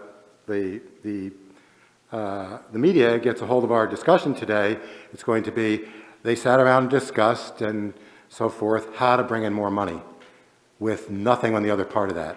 So we better catch up with that real quick if we want to do a good job of educating. I have two comments. I think those are good points, and we can definitely highlight that. One of the key points that we would go to is to start to have that conversation, Counselor, is to provide some highlights of our recent performance auditing vision enhancement program, when they addressed public safety, police, fire operations, and they identified the efficiencies that we are doing and potentially some efficiencies that we needed to work on and how we've accomplished those. And then the other thing is going back to what Adam was talking about with regards to the diversification. One of the key reasons why the revenues are not keeping up with expenditures is the revenues are set at not increasing more than 3% each year, but expenditures are increasing sometimes in double digits, where if there's diversification on some of the revenue streams, some of the revenues would be increasing at the same amount of expenditures. So I understand that, and I got that from today's presentation. We also got that, I guess we've been at $1.79 for 14 years or something like that. Well, that's over 3% a year over 14 years compounded is a roughly 50% increase in revenue. And that's if the city stayed the same size. So again, the public, I think, needs to hear why a 50% increase in revenue over the last 14 years was not sufficient. Who wasn't staying within a 50% increase over the last 14 years? I don't know that many people who, I guess some people have increased their income, personal income, 50% in the last 14 years. Many have not. So again, it needs to be answered. And Aaron, if I may add to that, what I did not include in my presentation today was a summary or a review of the public safety gap that we focused on last year in service level reductions. In those presentations, we went into a lot of detail that showed a lot of what Councillor Lovelace was talking about was showing that historical increased demand on general support. So that's definitely in those as well. And then the result of the public safety gap was freezing positions, reducing overall levels of services. So I did not summarize that again today. So I apologize. That could have been a helpful starting point for today's presentation. Joel? Well, and then looking at what Rob said and what Adam's response was, we look at efficiencies first. And if there's any efficiencies to be gained, regardless of to maintain the level of service we're at now, I assume that the presentation that we saw kept the level of service of what it was today. But then the next question beyond the efficiencies, you look at the level of service that the community wants.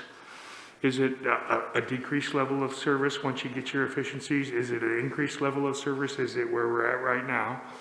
Then we know what that is. And then we go and look at the funding. So one of the efficiencies may or may not be with the county. I don't know. Richness of relationships can reduce costs. But that would be my approach is that we look at that. And if we have not done those efficiencies, and we need to, and if we've done them, then we need to recognize that and get it out there. And then specifically address the level of service that we want and what it would cost, and then go from there. Well, I would agree with Rob, too, that I think we have one problem, which is the temporariness of our 3-year levy that comes around all too often. But talking about increasing taxes rather than holding down costs is not necessarily the conversation that the public wants us to be having. So some of these, when I look at them, some of these ideas have been floated by voters before and have been pretty soundly rejected. They do seem to like the levy where it's at right now. So even though that is a regular, kind of a frequent ask to be passing that levy, it does seem to have the support of the people at this time. And we do have, in that sense, relatively stable funding for the city police. It's been going on for a number of years now, 2 decades that, that we've had that. So I think some of these options complicate the issue, and even though the diversification may have some sound fiscal policy to it, it complicates it for the voters, and it seems like, we're increasing taxes and putting it into, 3 different little confusing pockets instead of just having one public safety levy. So I have some concerns that need to be addressed before we make anything permanent. Joel? The other thing is the sheriff offered to at least share with us the PowerPoint, if not a presentation, and I would be interested in looking at that as well, and thank you for making that offer. All right, anything else? Go ahead, Valerie. Yeah, I'm, having been a person who's been involved with the last 2 levies and being out there and understanding, the concerns of the public, and I think that they do want to have some sort of safeguard, and understandably so, to costs. I do think we're at a critical point right now with funding and with the county. Like you said, they're on a cliff, and we are Southern Oregon. We are a unit. So I think it really does behoove us to listen to what the county has, what they're working on, and have Aaron and give them the opportunity to, or us to sit down with these two and seeing if there's any way they can work together, if we can work together to do something. Because like I said, I do not want to go back to 2012 where the county was before. I don't want to go back there. And I don't think many of us in the community do. So I think it's a time that we need to see if we can work together to make something happen to where we both can benefit. So I would like to see the presentation from the county. I would like to see the opportunity to sit down and see if we can kind of mesh that and come up with something ourselves to make us all whole, without having what I call to be a very unstable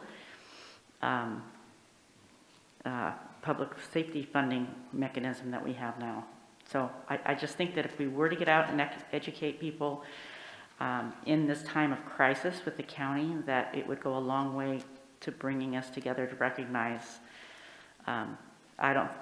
recognize the mess that we're in, is how I look at it. Council, are you interested in having a presentation from the county with more information on that plan? Is that a yes, Rob? Yes. Yes, okay. Let's go ahead and do that. I don't know what your timeline is, Sheriff, for getting something on the ballot before November, but is March 14th pushing it if we wait and put our presentation on that day? Okay. Joel? I just had one last comment. The ARPA funds for the water treatment plant that we already put forth has an effect on people's water bill.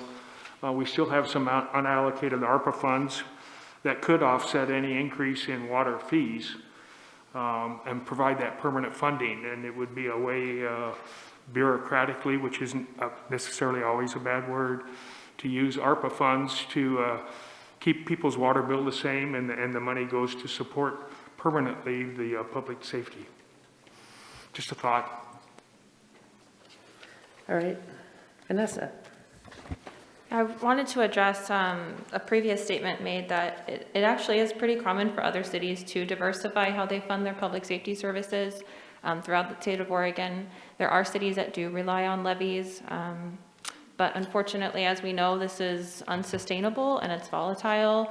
It affects succession, it affects staffing, it really puts citizens at risk in the event of a failure. So I would like council to heavily consider moving away from that system and begin to view it as archaic, because it is. And I do look forward with Sheriff Daniel bringing forward that presentation. Thank you for being here today. Adam, I also do like the idea of you bringing forward the exercise from last year and how other costs have potentially been mitigated, although there isn't the increase in revenue. Valerie? Something I'd also like to see is, I know when I did my own research for the levy in the past, it was really interesting to see how other municipalities fund their services. I do believe Jacksonville has a very high fire utility fee and public and police fire levy. So I think it's, we kind of get locked in a bubble, and I'm where Vanessa is. I don't think that what we do right now is sustainable. It's just too up and down. We are not able to keep a stable force. We've seen what happens after 2012, how long it took the sheriff to get up to speed. Just in the cuts that we made this last year, how officers who left, don't see any stability and are willing to move on to other areas. Most places have fire districts. I just think that's the whole education that needs to be put out to the public. This is not the only way to do this. This is how other communities do it. So I would really like to see some of the cities our size and see who has parks fees, who has, what sort of fees they use and what they do. Do they have a fire district? It kind of comes down to the same thing we were talking about earlier, is that compaction. We're not near compaction. you know, and there are other communities that are, but what do other cities do? And I think sometimes just looking through a different lens can let you know that there are other ways to do it. So I would love to know, or have somebody direct us as how we can gather that information to bring it forward before we have this discussion in the future. Yeah. Rob?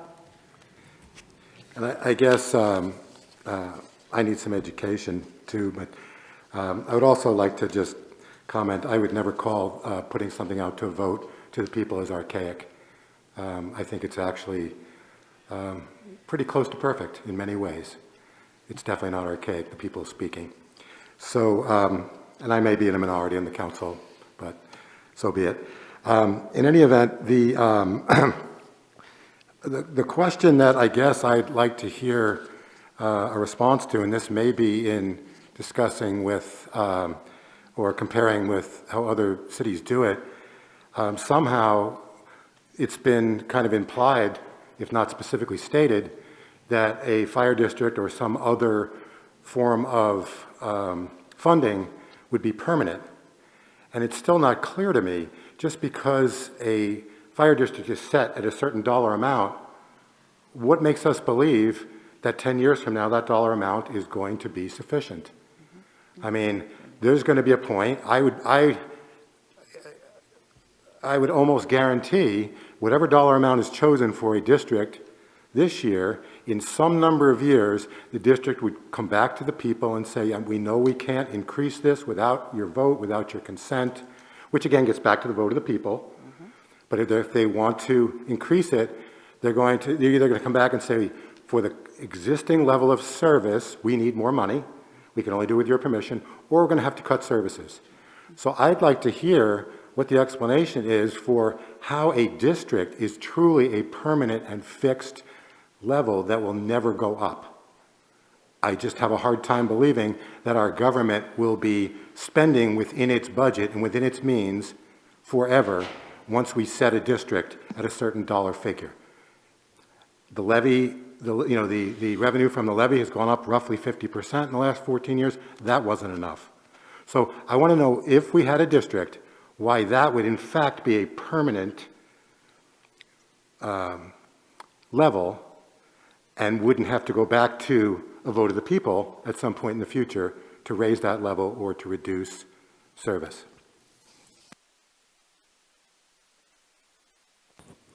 Vanessa? I wanted to Can I provide, comment? go ahead, Adam. Go ahead. I was just going to mention this line on service districts addresses your question exactly.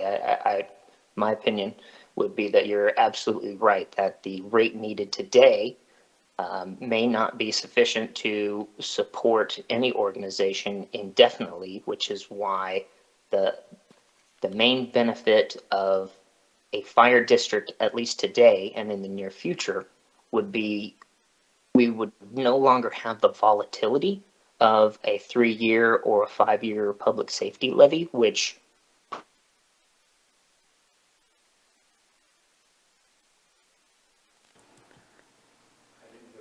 I could think we're- reduce, passed or failed. Adam, you're cutting out. I'm sorry, can you hear me now? Yes.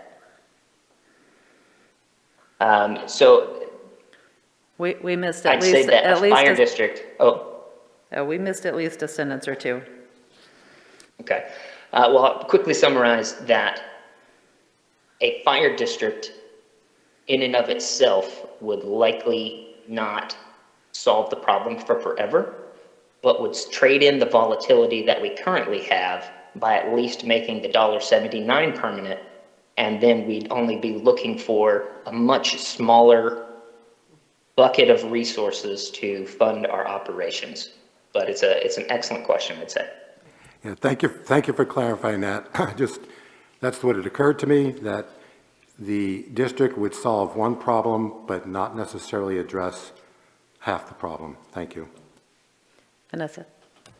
I did want to address the first part of your question, Councillor Pell. I use the term archaic with the levy because, of course, hearing from the public and receiving a vote of the people is necessary for a well-functioning government.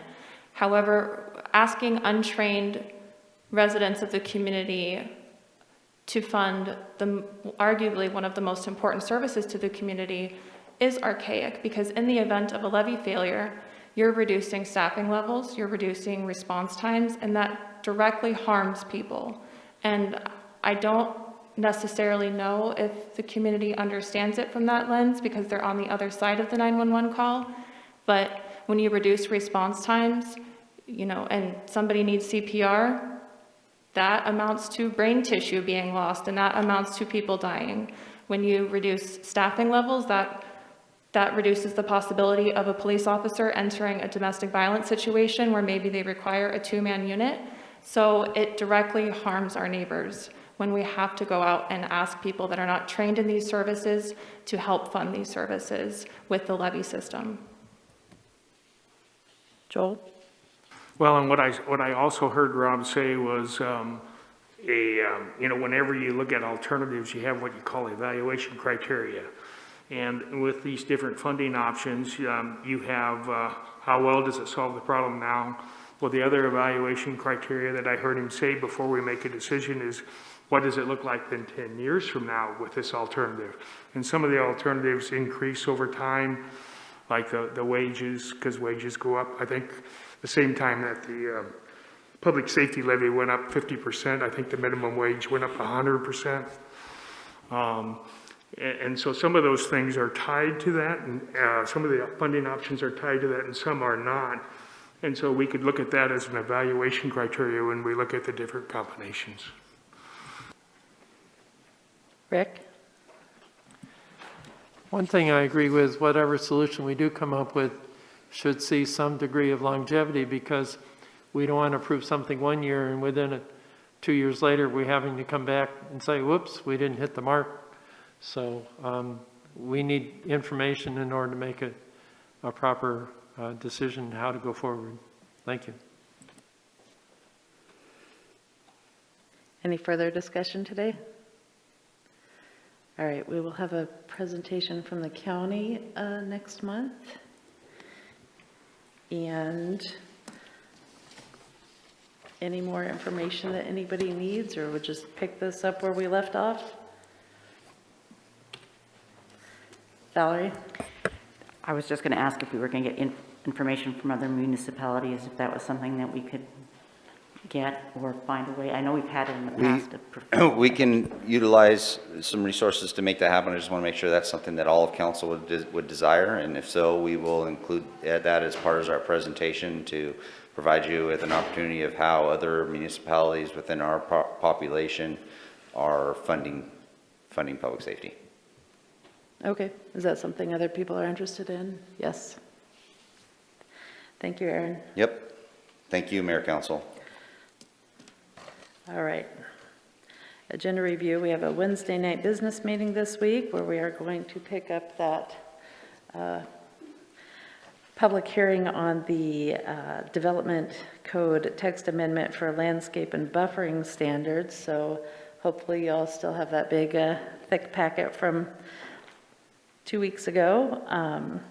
Then we have council action item. One is to consider fireworks ban during the red flag warnings, and the second is to adopt the strategic plan. We also have consent calendar items, a resolution to adopt the non-bargaining handbook, and a resolution to award the fiscal year 21 sanitary sewer replacement projects, and a resolution for flower basket watering. And then we're planning to appoint a Parks Committee member as well as the members of the new Caveman Plaza Task Force. Any questions about any of that? All right, next Monday's workshop is canceled due to President's Day, and then we will have another workshop at the end of the month on the 28th to talk about water treatment plant technology and urban campground. Anything else you guys want to get added onto the agenda? Aaron, you have something? It's sort of an agenda item in a way, and that is that. Do you have a mic? Oh, Jason's right behind you.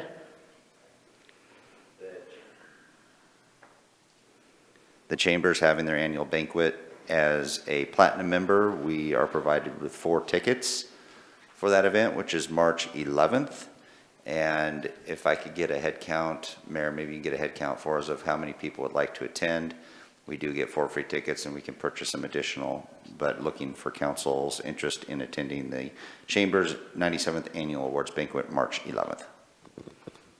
Okay, thank you. It is out at the golf course too, just for your information. Grants Pass Golf. Okay. Do you have something else, or maybe just tell Aaron afterwards if you're interested in going? Okay, Rob?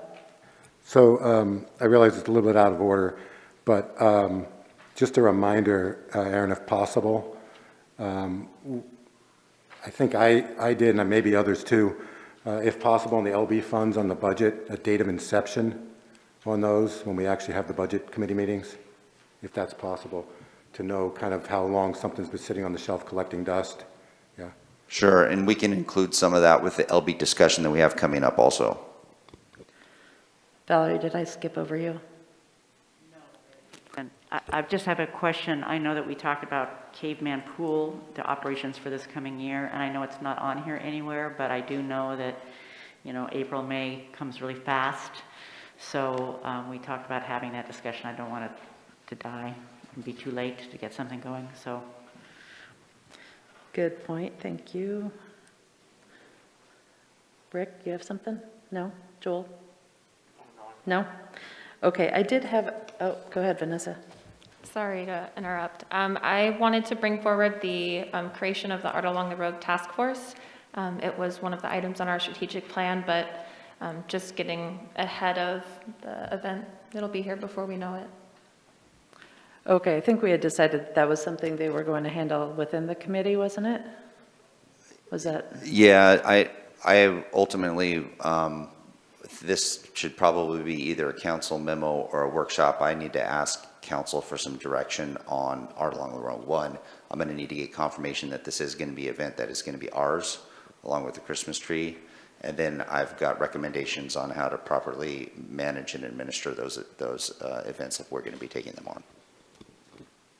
Okay, maybe there's more to it than I realized. I thought, at least as far as the Art Along the Road committee, we had decided that was kind of a subcommittee within the art group, I thought, within COPA. Yeah, I would like to have a discussion. I need to have a discussion with council on that.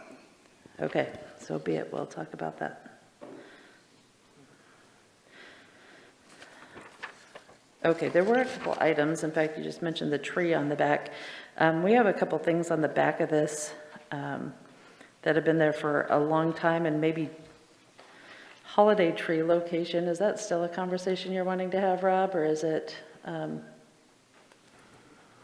Well, I can tell you that there's the business that's closest to the tree absolutely hates it there. There's zero doubt about that, because it hurts their business. They close during part of that week. I know that they don't like it there. I know that their landlord is now agreeable to it potentially moving. Years ago, when it was first sold as an idea to put there, he thought it was going to be great for his business, et cetera, et cetera. It hasn't worked out that way at all. So with those two things in mind, it just seemed to me that 25,000 cars a day coming down 6th Street, being able to see a Christmas tree is a lot better use of all that effort, time, money, and festive energy than it is basically hiding it between two 38-foot buildings. So it just seems to me that it should move. It shouldn't have really been in its current place as long as it has. We were sold that it was going to be a wonder. That literally, we were told the night that decision was made, we were told that bus loads would be coming in from Medford to see our situation. Okay, clearly that hasn't happened. The other trend is that the first year, certainly year, maybe even 2 years of the tree lighting, they're literally, all of G Street and all the G Street Plaza was packed with people. I would say it was 4,000 to 5,000 people. It was huge. And clearly that's not what we have now. It's diminished by possibly 80 or 90%. So I'd like to be able to move it to a place where people can see it out closer to 6th Street. And I know that there's businesses that, absolutely feel the same.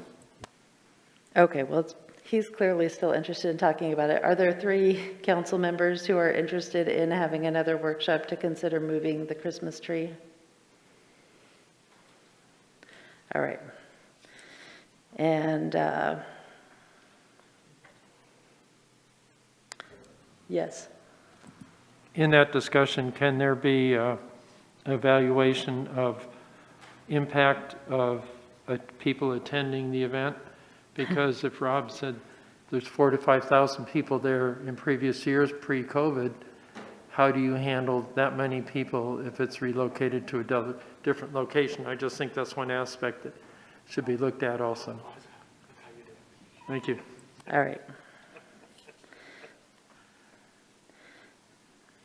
And Jason, wayfinding signs, is that something that, I think you were going to show us an example of something, and I know you've been busy, but it's been on the back a long time. So we did show you the parking signs, and those are in the process of being replaced. I think we've got almost all of those done at this time. And I don't know if you've noticed yet, but they're much, much more visible with the arrows and the much larger font. Thank you, Counselor. So the wayfinding signs we kind of just put on the back burner. There's not a lot that we're going to be able to do with most of those. The words, you really can't make the words that much bigger on those signs. And so we would be looking for direction from council or for, economic development or downtown on what they want to see with that. Our recommendation, they're great for walking. You can't see some of them when you're driving by for sure because they're just not large enough. They would have to be greatly increased in size to be able to accept a larger letter. So with that in mind, maybe we leave them just for the parking lots and we have the rest of those taken down would be an option. Or we look at getting a much larger sign that we can use a larger letter to make that more readable. Okay. I guess I'm just trying to figure out if we need to have another workshop on this or if it's a finished matter. It sounds like you do maybe need some direction on how to handle them. For the rest of them, yes, the parking lot signs I think we have covered. You guys did approve a sign. Those have now been changed out and I think we're done with that portion. Okay. Well, let's plan on getting that back on the agenda sometime relatively soon here. Yeah, Rob. So on that subject, at one time I was very familiar with 46 or more of the wayfinding signs, and virtually none of them do any good to a driver, especially if the driver doesn't know that sign is if they're not even looking for that sign, they're never going to be able to read it. But the point I'd like to make maybe before the workshop, and I don't know how we would do this, or maybe it has to happen at the workshop, of those 40 or some odd signs, there may be 8 or 10 or 15 or 20 of them that we would deem to be actually important, that we would want to maybe replace with something that was very visible. Maybe we don't want to do all 46 of them, because they're definitely not all necessary. There's no doubt they're not all necessary, but there could be, again, 10 or 15 of them that we would want to invest in actually make really good signage to be able to help tourists and navigate. All right. Motion to adjourn? Valerie? I just had a quick question, and this was, things were in the back, and we talked about 2 of those. Wayfinding signs, if it's tourism, you might have the tourism committee take a look at it. I mean, in terms of prioritizing, if that's what we're really looking at, just a thought. But anyway, the banking, finance, affordable housing, I just wanted to bring this up. At one point I talked with I know the Community Economic Development Commission wanted some more information moving forward for financing. The chamber was kind of asking for it. Soreti is actually talking about the banker. So I don't know if there's any way to just put that and give that to the committees at this point in time to work with and then bring it up through the committees. And that's just a thought by putting on the housing and getting the housing and the CEDC together and making the chamber come in and have a discussion, because they were interested in knowing, so already they were talking about ADUs. People don't understand the financing of them and how nice it would be to have a presentation and have us understand that, and at the same time understand a little bit more about affordable housing and how banking and financing works. I noticed Eco Northwest, that was one of their titles, affordable housing and financing. So obviously it's a big piece of the puzzle. So I don't know if that might be a place to start, to have them look at it first. So Valerie, if I heard you correctly, you're talking about, we talked before about having different committees collaborate with each other, Yes. of perhaps having a joint committee meeting where they would have the presentation rather than us. And then if there was anything that would come up from that would require council action, then they could make a motion or whatever. That's exactly what I think. And so they would do the homework, and we put it at the level where that homework is being done by the committee, and then if there's anything fruitful that comes of it, they would come up to us. Yes, that's, I think, a good way to go. Okay, so we're good with scratching that off the future workshops for now? That's what I understand. Okay. How about a motion to adjourn? Yeah. Vanessa? I move to adjourn. Second, Valerie, thank you. All in favor of adjourning today? Aye. Aye. Any opposed? All right, we're adjourned. See you Wednesday at 6.